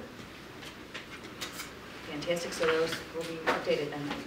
And can I have a motion to approve as a first read policy 6240, which is investments? So moved. And a second? Second. Okay. And Tim, do you want to elaborate? Sure. So this policy came up because of a NISBA recommendation on a change in municipal law, and it was an issue around something called cooperative investing, which I will admittedly say I know very little about, but did some reading online. And we brought it to the policy committee, and we all sort of grappled a bit with what that was. So I did ask Jim to speak a little bit about it. Jim, if you want to talk what you understand, and you can give some background on it as well. And we're trying to deepen our understanding. We think we're comfortable with this, but we also, policy committee has admitted that we feel like we have to understand it more deeply. Your previous investment policy did include the ability to participate in cooperative investment programs. I know CLASS was one of the original ones that came out many years ago. There was your previous policy, or your current policy, I guess, before we change it, references the Office of State Controller Opinion 8846. I think that was in reference to the CLASS program that came out. The controller was answering a letter that was written by, I think, Rick Freeman from the Ossining School District, who was one of the lead people in developing that class. I think what our new policy, or what the recommendation is, there's actually two areas that look like changes from our current policy. One is they're suggesting that we avoid concentrating all of our investments in a single institution, which I think is a good practice and one that we do look at. The second thing is the change in the cooperative. They're basically saying that, general municipal law allows you to participate in a cooperative agreement, and if you do, your cooperative agreement, your investment agreement has to include these things. And then the policy is listing out now some of the things, governing board, lead participant, and what have you. So Susan pulled out the agreement that we have with NILAF, the New York Liquid Asset Fund that we do invest in. And if you look at the table of contents, I didn't bring the whole policy, it's about 40 pages long, or the whole agreement is about 40 pages long. But it does outline the things specifically that are included in our investment policy. So it talks about the lead agent, term, resignation, what happens. It talks about the exercise of power. It talks about your investments, basically right down the line. There's an executive director that's appointed, there's a board of directors, it lists the names for the board of directors. So I feel comfortable after looking at the agreement and looking at what the requirement is on the policy that we are in compliance, or will be in compliance with the general municipal law.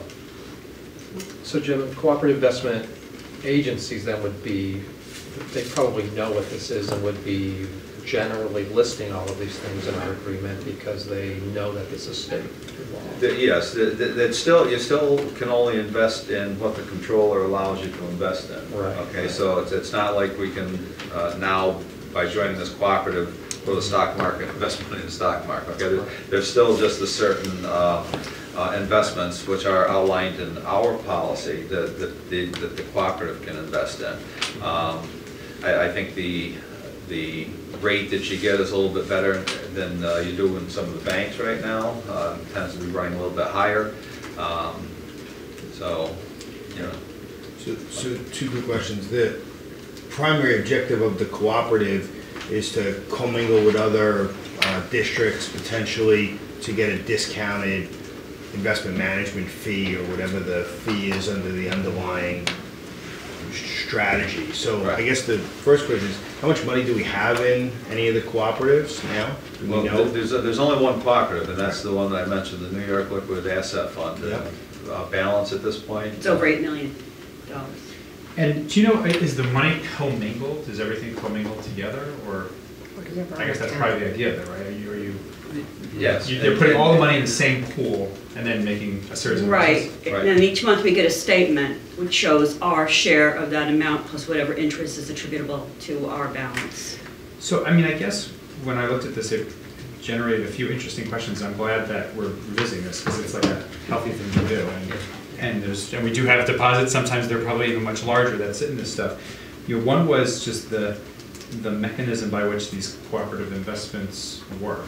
And I wonder whether we just have like the write-up of the one that we have the money in, just that describes the structure. So I'd just be interested in reading it just to understand the structure and if there are any issues around the structure itself or whether there are absolutely no issues and it's very straightforward. The second thing is what we're, right now the investment policy, this investment, I don't know if it's investment policy, I guess it technically is. It talks a lot about credit quality, it talks a lot about instruments, and there are two things that you typically see in an investment policy that aren't necessarily here. One is the concept of duration, which is how long dated do we want to have these instruments, do we want to invest in? Because if you go longer dated, you're taking more interest rate risk. So you can invest in something very, very safe from a credit quality perspective, but if it's a 10-year or 15-year instrument versus a 2-month instrument, you're taking more risk if interest rates rise or fall very dramatically. And so that might be worth just thinking about as to whether or not it's something that should be in here, shouldn't be in here, at least thinking through that. And then the last thing is just use of structured products. I don't know if in these cooperative investments they're using structured products or if they're making like very straightforward, plain vanilla, short-term bond investments, but it might be worth looking at that because if they're working in the realm of structured products, it might not be worth the extra few basis points that you get, but if they're not and they're investing very straightforwardly, then it certainly could be worth it. So I guess what I would say is just maybe, I'd love to just be helpful in any way, shape possible, but just to do a little bit more thinking about this. I think it's worth spending time here. Yeah, the policy committee was just asking what was advantageous about doing these, and we definitely felt we needed more information just to understand it more. Okay. Yeah, maybe perfectly fine. It's just that I think it's worth a little bit of diligence around some of these issues to. Absolutely. I don't know, I'm sure it can be shared, but even though it's 48 pages, I'd like to look at the investment advisory agreement or the investment agreement on that because that might detail. I think that's great. What we had asked for. I think that's great. If you could do that and give us your thoughts, that would be great. And Scott, I think you should be active here. Yeah, I'm happy to. This really is an area for you, and I think the board could really benefit from your advice. Cool. So what I'm hearing is a suggestion, if we want to keep this as a first read, what we can do is we have a month until the next board meeting. If still has not enough time. Right. The second we can Keep it off. I think this is great. Yeah, so what we'll do is we'll get that document to the policy committee members as soon as we can, and then we can bring that up to the next policy committee meeting and discuss it and see if we're ready to make some recommendations. Susan, the statement we're getting, is that a consolidated statement? Is that done by a third party or that's done by the custodian or who? It's done by the custodial bank. Okay. Right. Okay. And Scott, any input you have, if you want to communicate that to any of us on the policy committee would be fine. Happy to. Or we can copy to the policy committee. That's great. if you want to have it. That's great. All right, but we can still take a vote for a first read, okay, all of you? Thank you. Thank you. We'll work on that. Okay. So we are going back to new business. 11.2. And this is the receipt of the 2016-17 school district report card. Okay. Okay, and that is Tim? Yep, so we have the report card and I just need to find it. So the report card has several components to it, most of which you've seen before. We get the state testing data prior to the state's culmination and distribution of the report cards. So I presented to you in September the assessment data, so all of the state testing data is in my previous report is the same here. What is new is the accountability measures. There are federal requirements in terms of states making progress in terms of student achievement and many other variables. In terms of achievement on our state tests, we do find we are meeting our accountability, and we always have.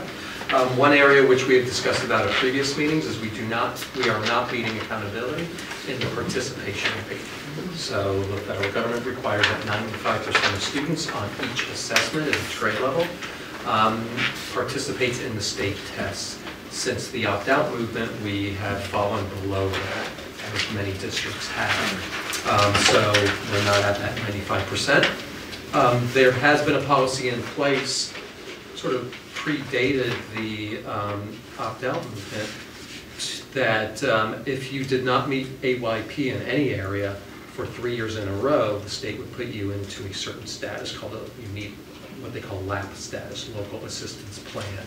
And there are some requirements the district would have to follow, which basically means putting together a 2-year plan of how you're going to improve to try to meet that requirement.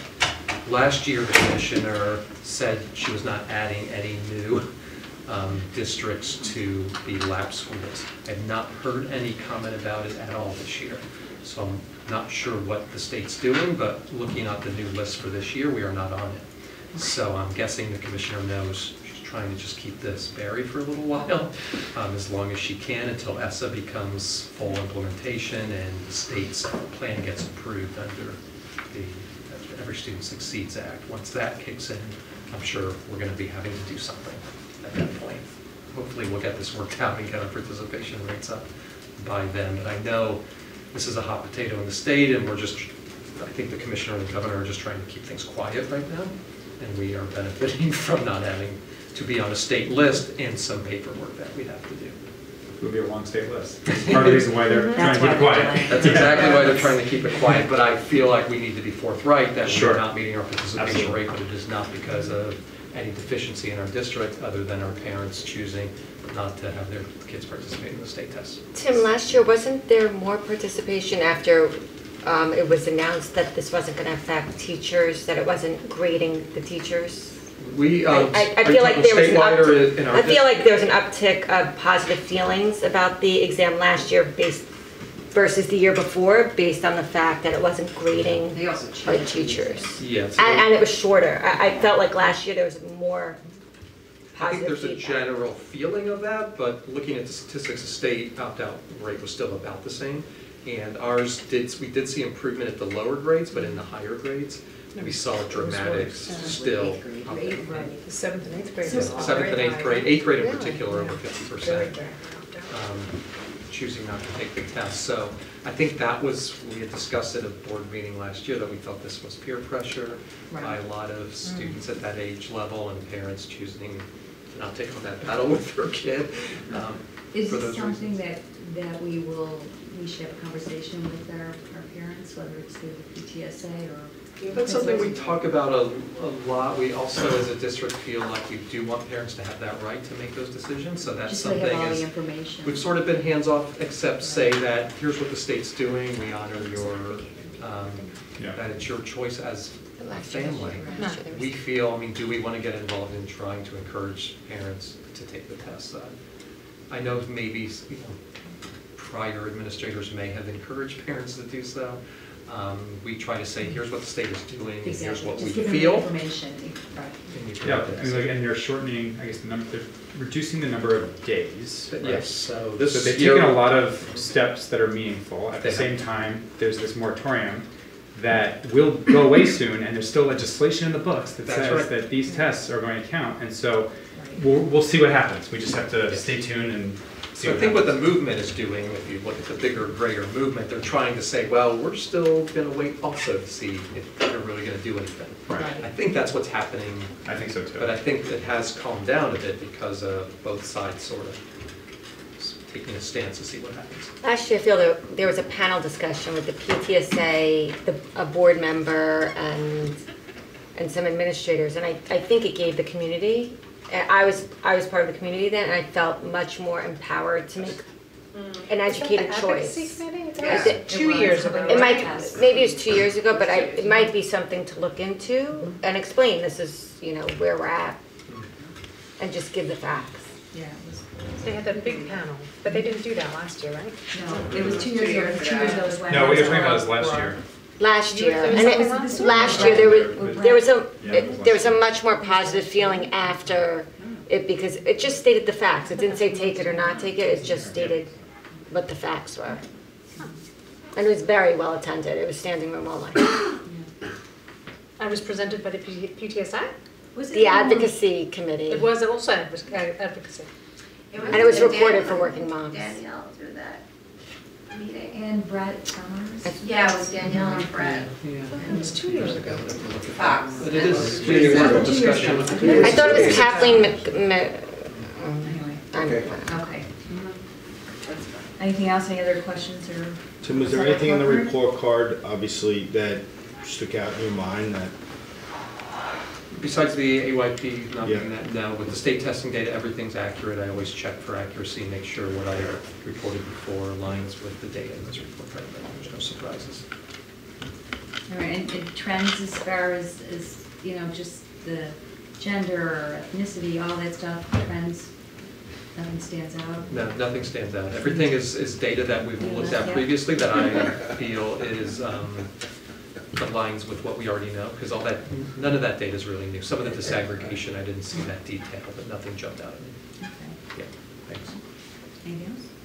All right, thank you very much for that report. And that brings us to Peggy, right? We're going to talk about the 2018-2019 district calendar first read. First read of the calendar. And it's early this year. It's early, we're trying to get it out early to you.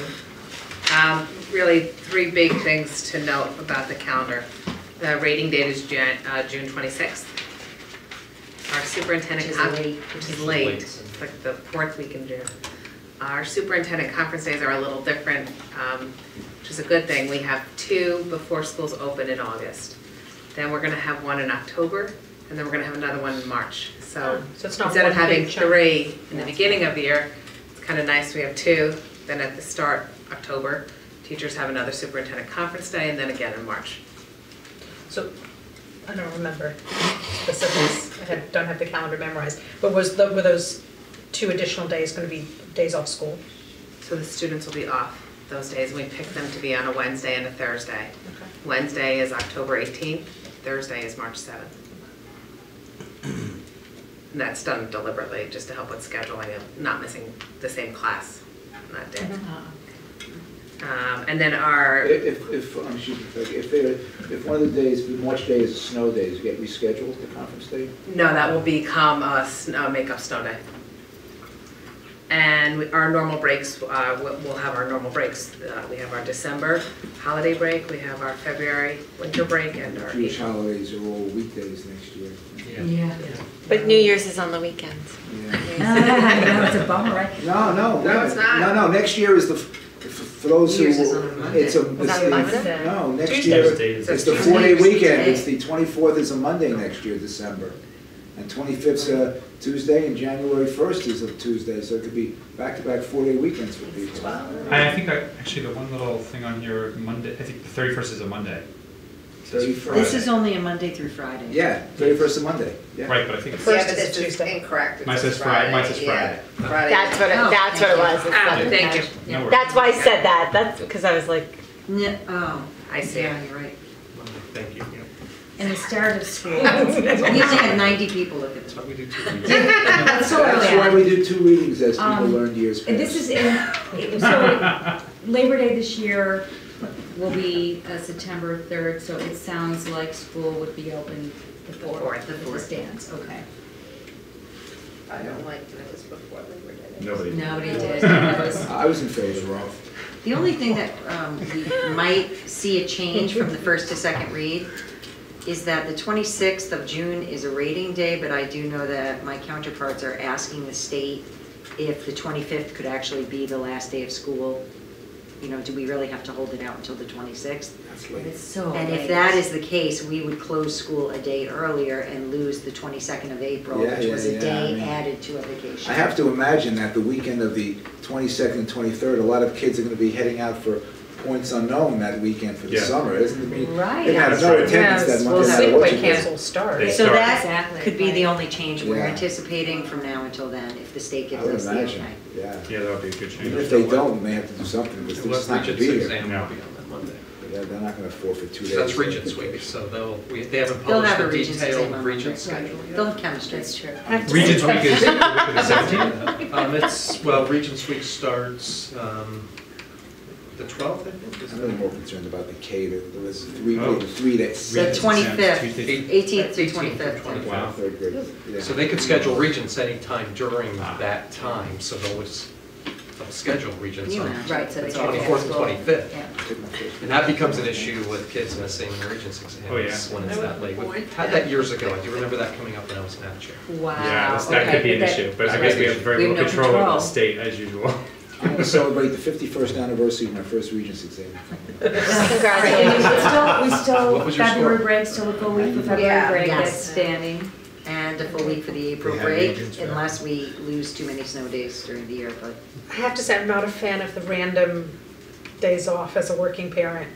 It killed me, that superintendent hard. conference was, is right in the middle of the week. It is 2 out of Very 183. Yes, they're still difficult. You put it that way, yeah, that's true. Yeah. When you have to look at challenging, but colleges, you're Friday. gonna be thanking them. But those are the days you go look at colleges? All right. Yeah, Okay. city school. That's right. So Kids do this do that. calendar is not posted for the public yet because we're gonna do it every week, but just, thank you for bringing that to us. There's Derek. Okay, any other questions or comments on it? Okay, that moves us on to staff reports. Do you want to vote to approve it as a first read? Oh, do we do that? We need to do that, we didn't do it. before Oh, yeah, we started. have We have to do that? Right. All right. All right, thanks. Then can I have a motion to approve the district calendar 2018-2019 as a first read? So moved. Okay, and a second? Okay. Okay, and all in favor? All right, thank you. Thanks, Vanna. Mhm. All right, that brings us to staff reports. And I will And start. superintendent.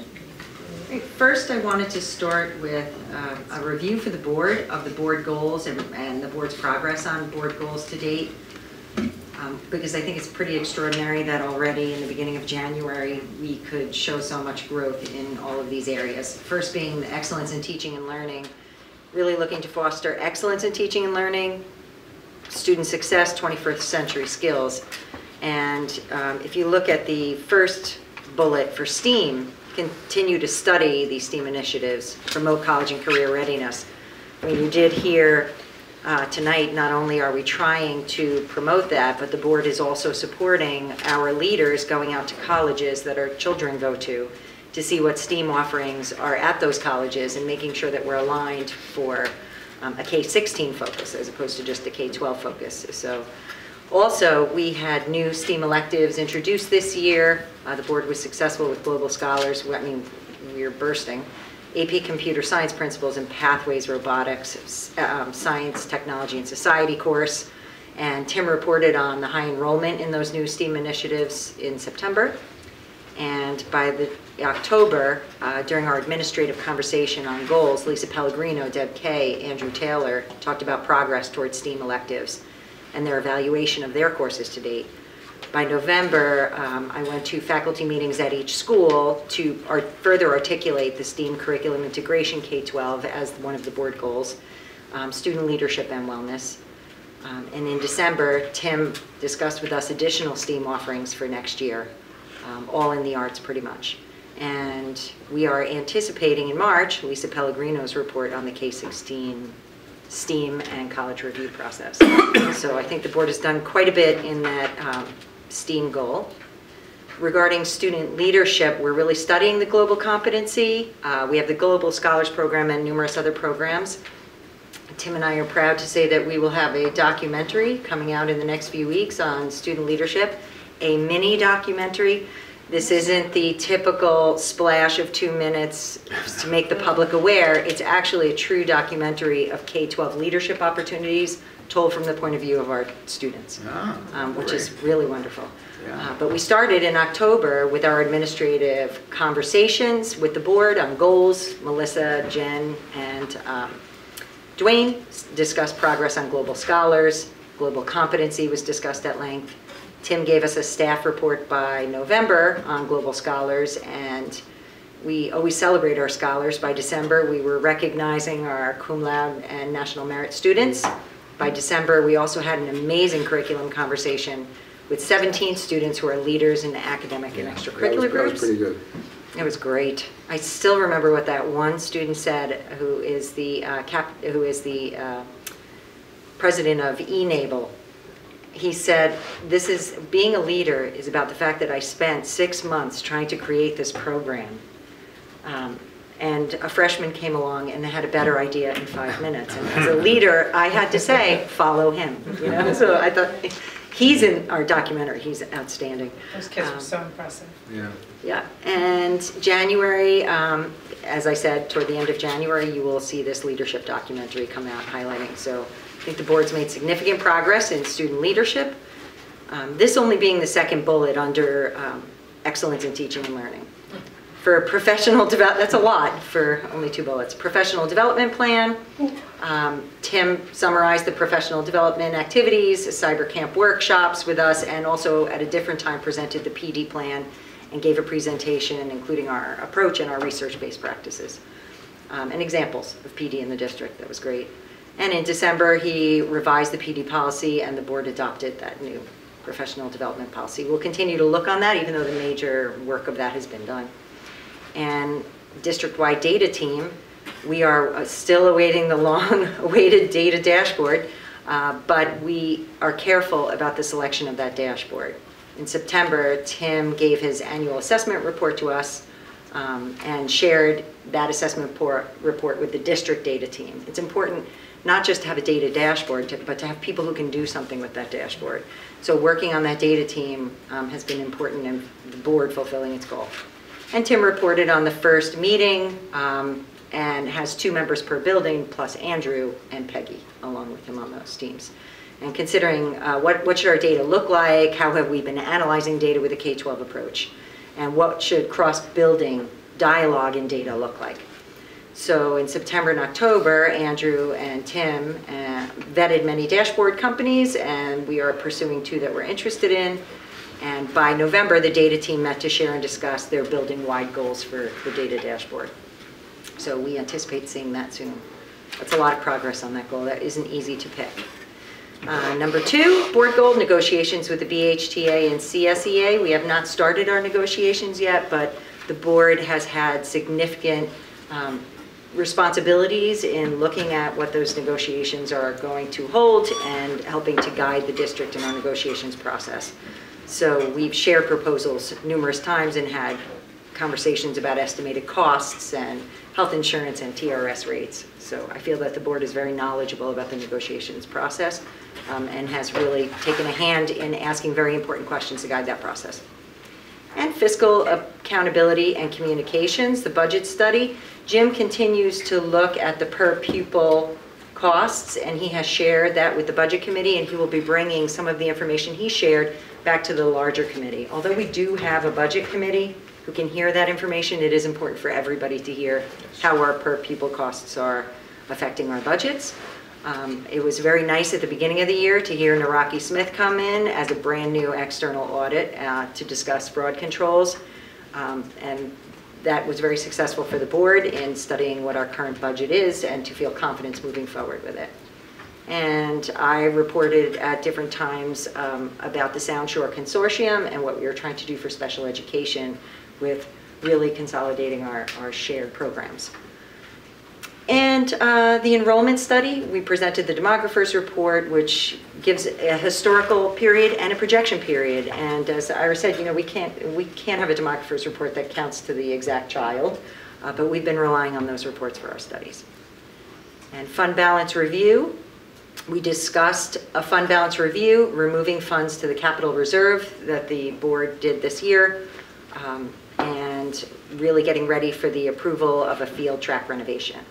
And the athletic facilities review, which we heard a little bit about tonight, we've received donations to improve the fields, and the board has been helpful in having us look at what we need to do moving forward once we receive this report and what decisions we're going to have to make in helping to Steve to guide those. Leadership development and succession planning.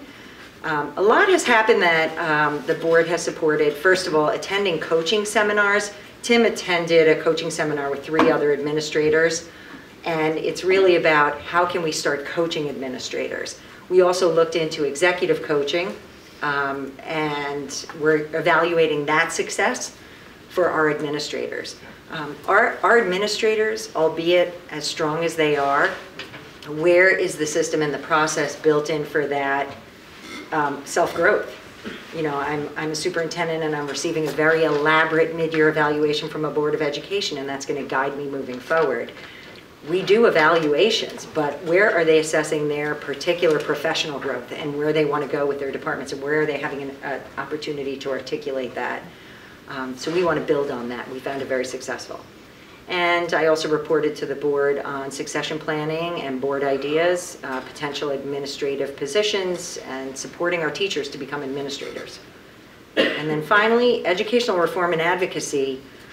There are a lot of different groups that the board is involved with, Westchester Putnam school boards, and articulating those advocacy efforts back to this board is so important.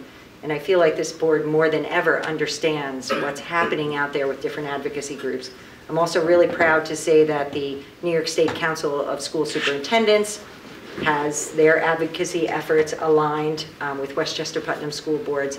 And I feel like for the first time that I can ever remember, we have various groups, whether they're board members, Westchester Putnam School Board, or the State Council of School Superintendents, getting together saying we would like to have one direction for our advocacy. So I see that as being very strong, and although I've reported on that every time, we're going to wait to see what the recommendations are. And advocacy is also about, you know, the board supporting me to go meet with Nita Lowy, or for, you know, to have visitors to the district, whether it's Assemblyman David Buchwald or others. And that's it. I mean, that's a lot of work. You make us sound better than we are, I feel. You really are.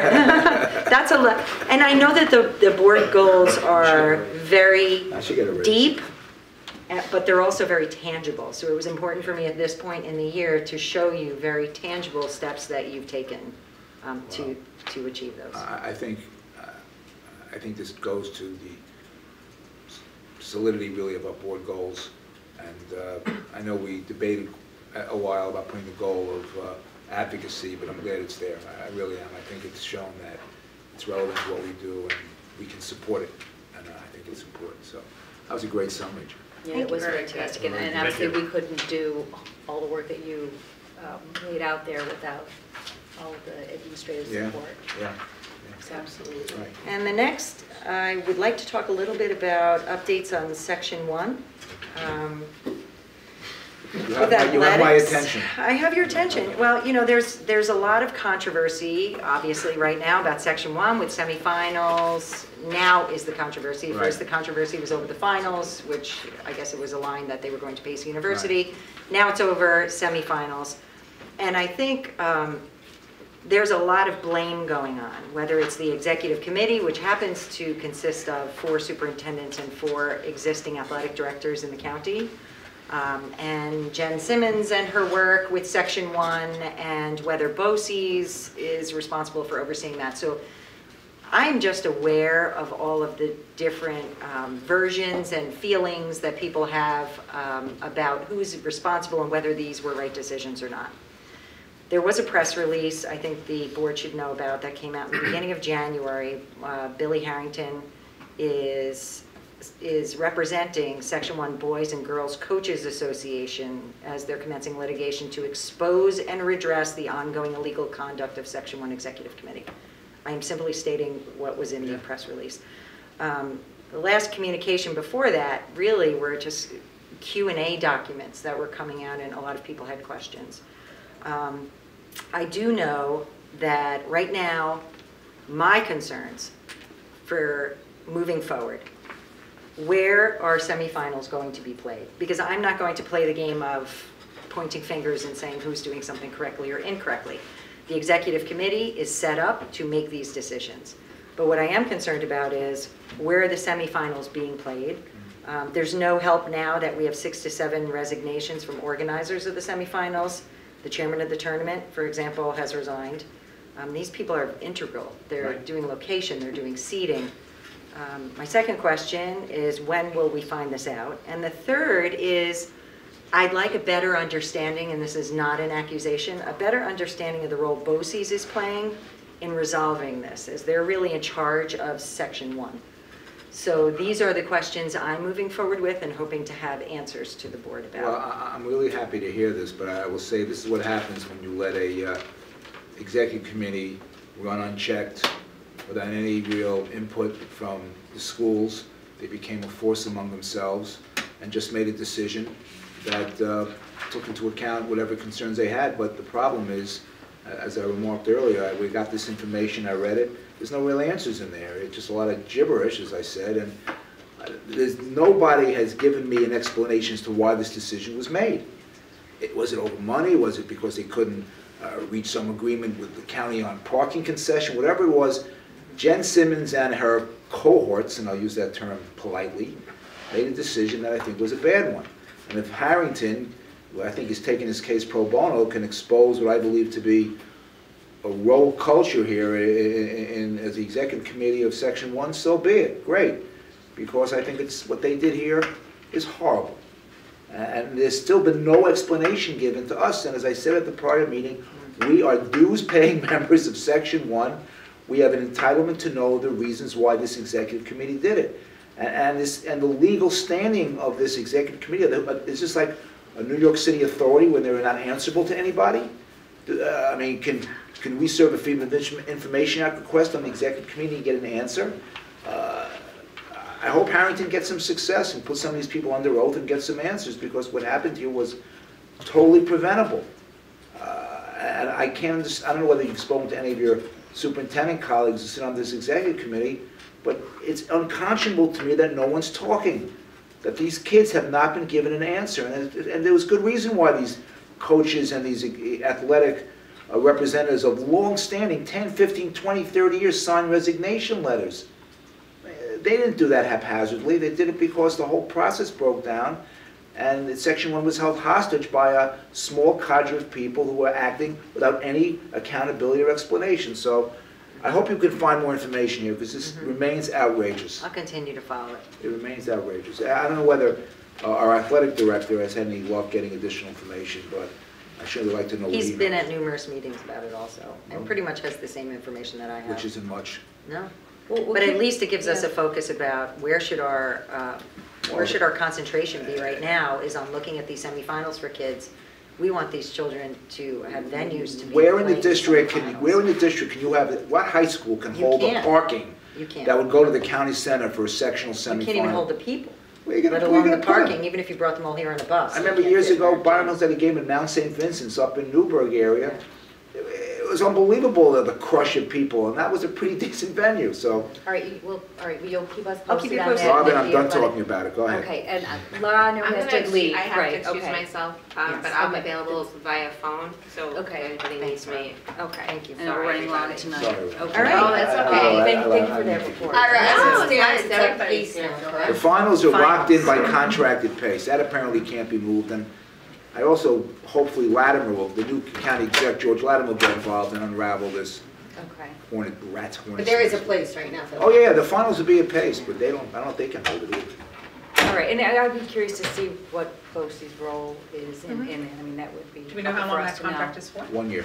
Okay, let's move on. Thank Right. you very much for doing that. So I have some other student highlights. So you heard tonight that we had 5 students: Alexis Aberman, Alexandra Burcato, Stella Lee, Jeremy Ma, and Kylie Roslin. And these students were deemed to be scholars in the Regeneron Science Talent Research. Scholars mean that in total, there were only 24 students from 13 high schools in Westchester who were named as scholars. Of those 24 students, we had 5 come from Unbelievable. Outstanding. Which is amazing. Outstanding. That's It was an fantastic. amazing day in science research. Yeah. There was like a sun glow coming out of it. Yeah. I'm sure. And the students are really excited. So of that select pool now, 40 will be selected to go to Washington DC in March. And I don't know if you just saw, but the 3 top winners were just announced from last year. And we have a young man who's walking away with a $200,000 scholarship to college. Good I mean, for it's you. just, it's amazing. From Byram Hills? But it is amazing. No, not from Byram Hills, from Regeneron. So for our kids to Oh, have no, that the opportunity. student didn't go to Byram Hills. No, The student scholarship didn't. didn't come from Right. Byram Hills either. But yeah, even, just to hear the projects that they're looking at. I mean, I look at Stella Lee, she analyzed the effect of snake neurotoxin's ability to differentiate the workings of nerve impulses. How old are these students? Yeah, she's 17. Seniors. Sure. So congratulations to those students. My VCR still flashing 12 o'clock. Yeah, we're really proud of you. So is mine. So is mine. I'm gonna get you a Netflix account for your birthday. I saw The Crown. And also, a couple of things that happened from our last board meeting in the beginning of December until now that were really noteworthy. Our Byram Hills Journalism Conference occurred, and you may have seen that John Berman from CNN was their keynote speaker, and it was really the Oracle, the newspaper, held this conference for journalism. Kids were there from Ardsley and Fox Lane, Briarcliff, White Plains, and Brewster. There were approximately 70 students. They were talking about current approaches to journalism. It was really outstanding, and we want to thank John Berman for coming, and he really motivated our students. It was fantastic. And it's on Bobcat TV as well. It is on Bobcat TV. We also had, from then until now, an incredible winter concert series. As a matter of fact, my father from Florida attended one of them and loved it at the high school. But there were really extraordinary events at the middle school and high school. And our choir student day was also incredible at the high school.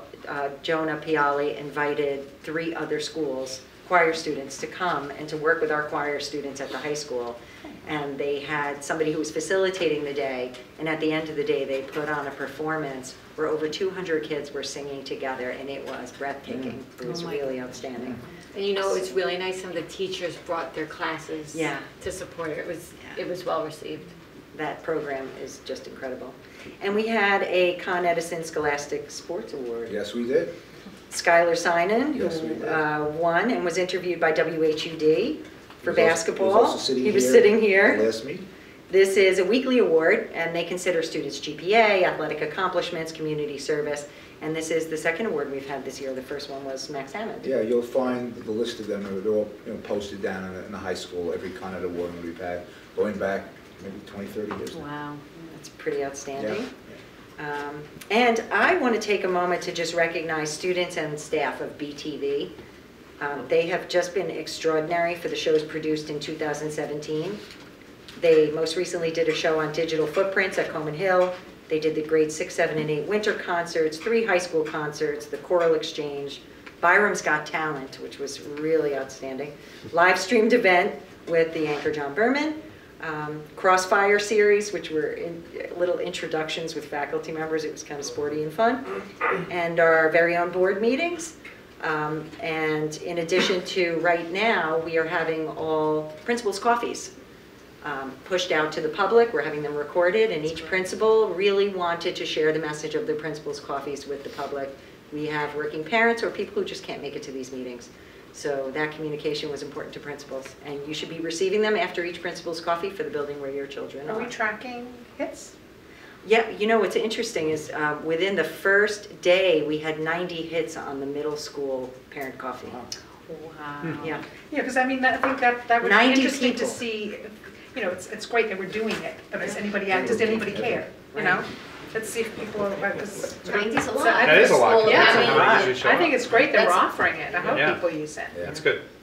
And then we have a beautiful winter art show coming out now, January 10th and 11th, from 8 to 2:30, a community reception on January 11th from 5 to 7. I hope to see people there, and that will be in high school in Bobcat Hall.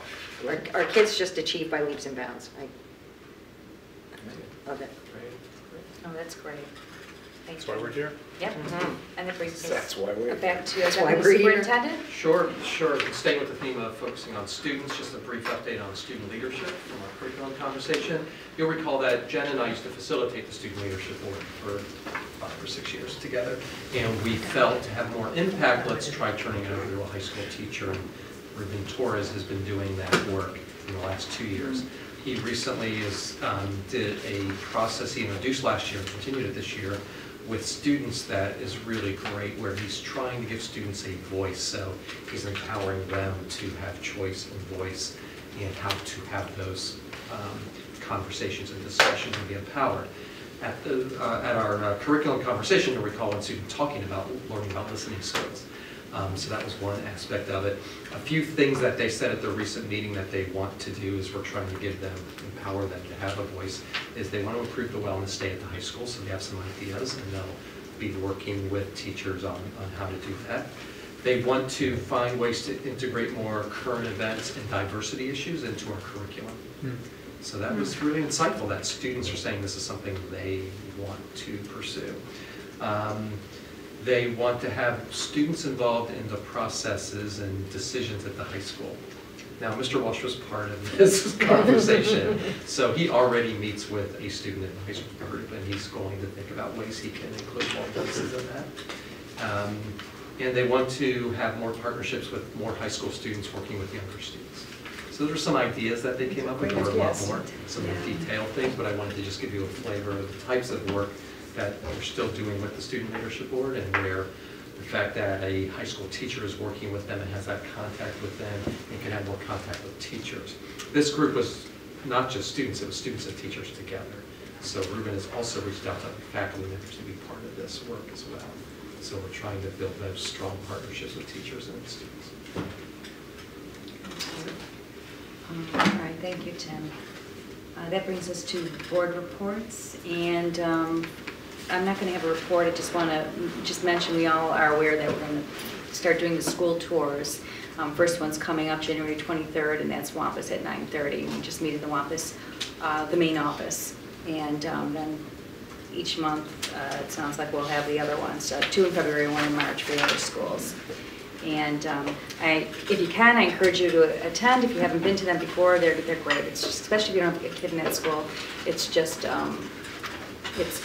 great just to see what's going on in the school. The principal takes us around, and we see new developments in the school, and it's just a nice way to stay in touch with the actual buildings. And I'm going to move on to committee reports and board reports.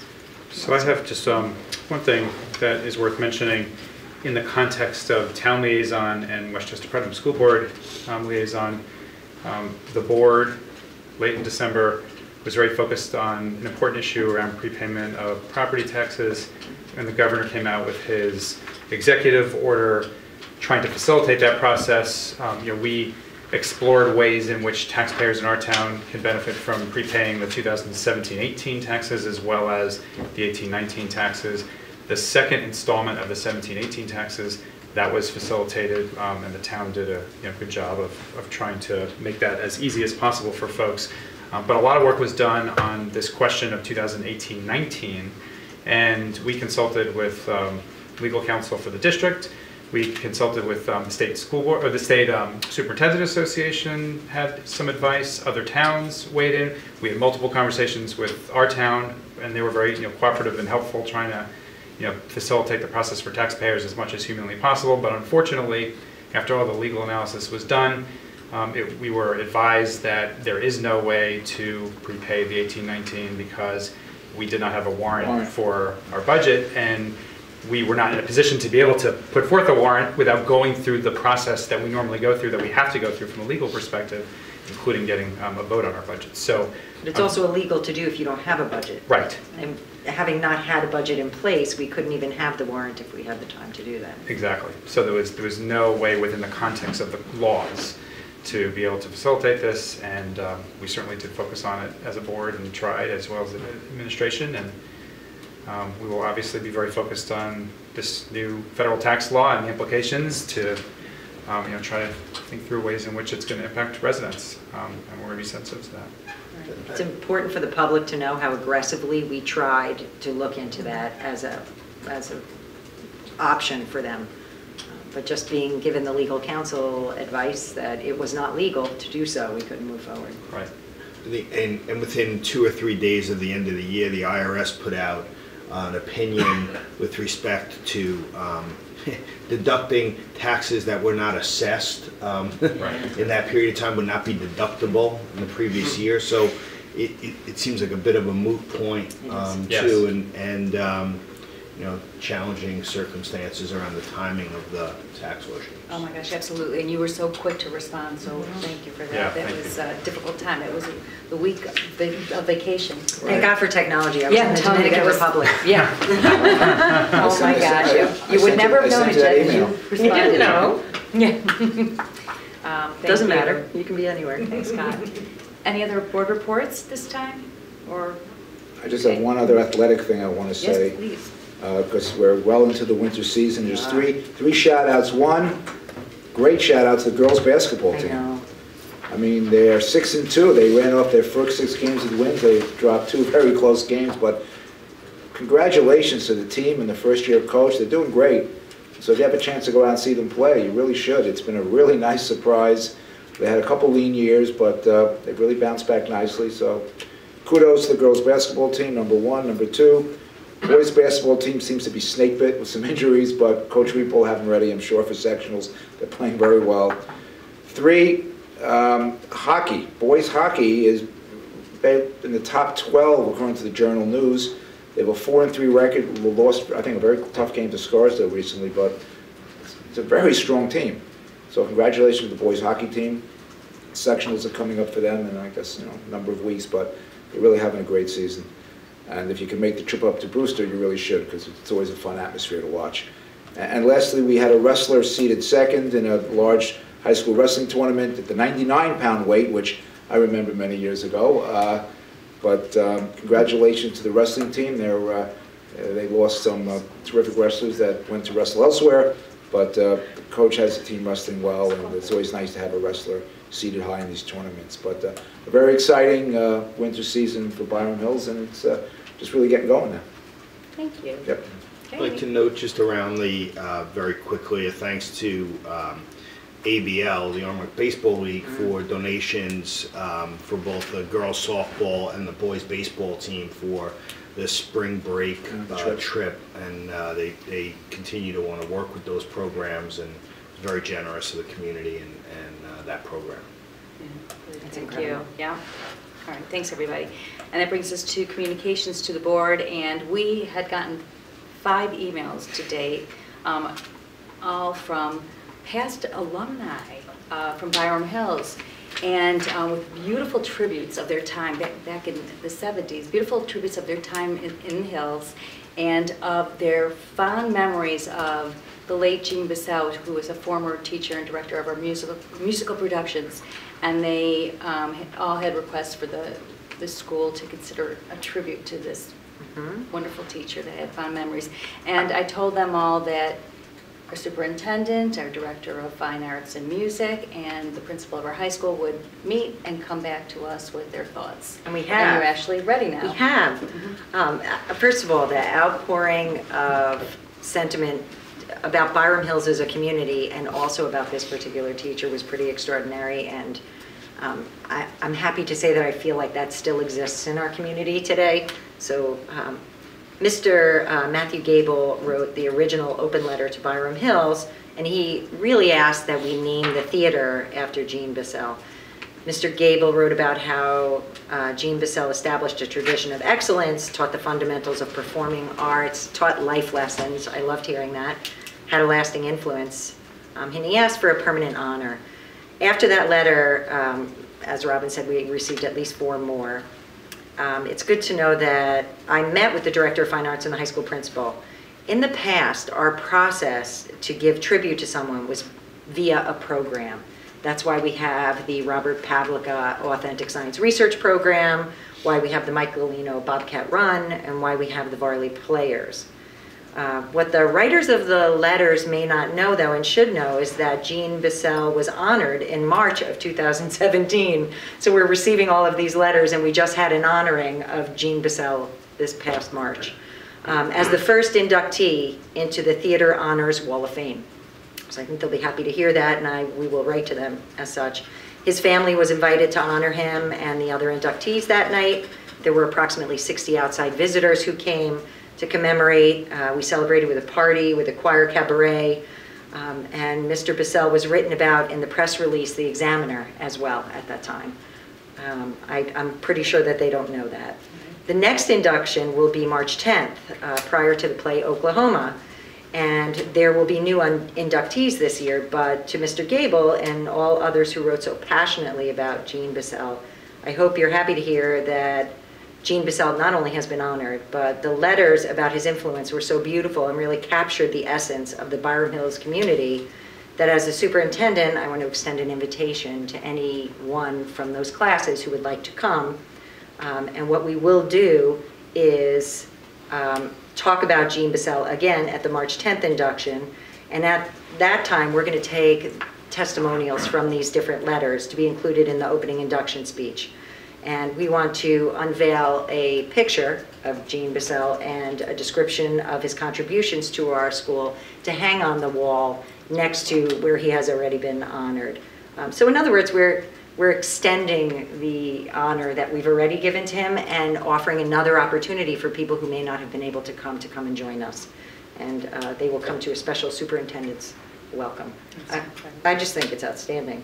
I've been in the district for close to 30 years. I believe we're here because we have an incredible community, and the passion that was felt in those letters. And it's really incredible. They were very powerful. They were so moving. Yeah. Every single one of them was just such a moving story. And specific anecdotes of their times here and how he impacted their life. I mean, they're adults. They're, now away from the school for quite a long time.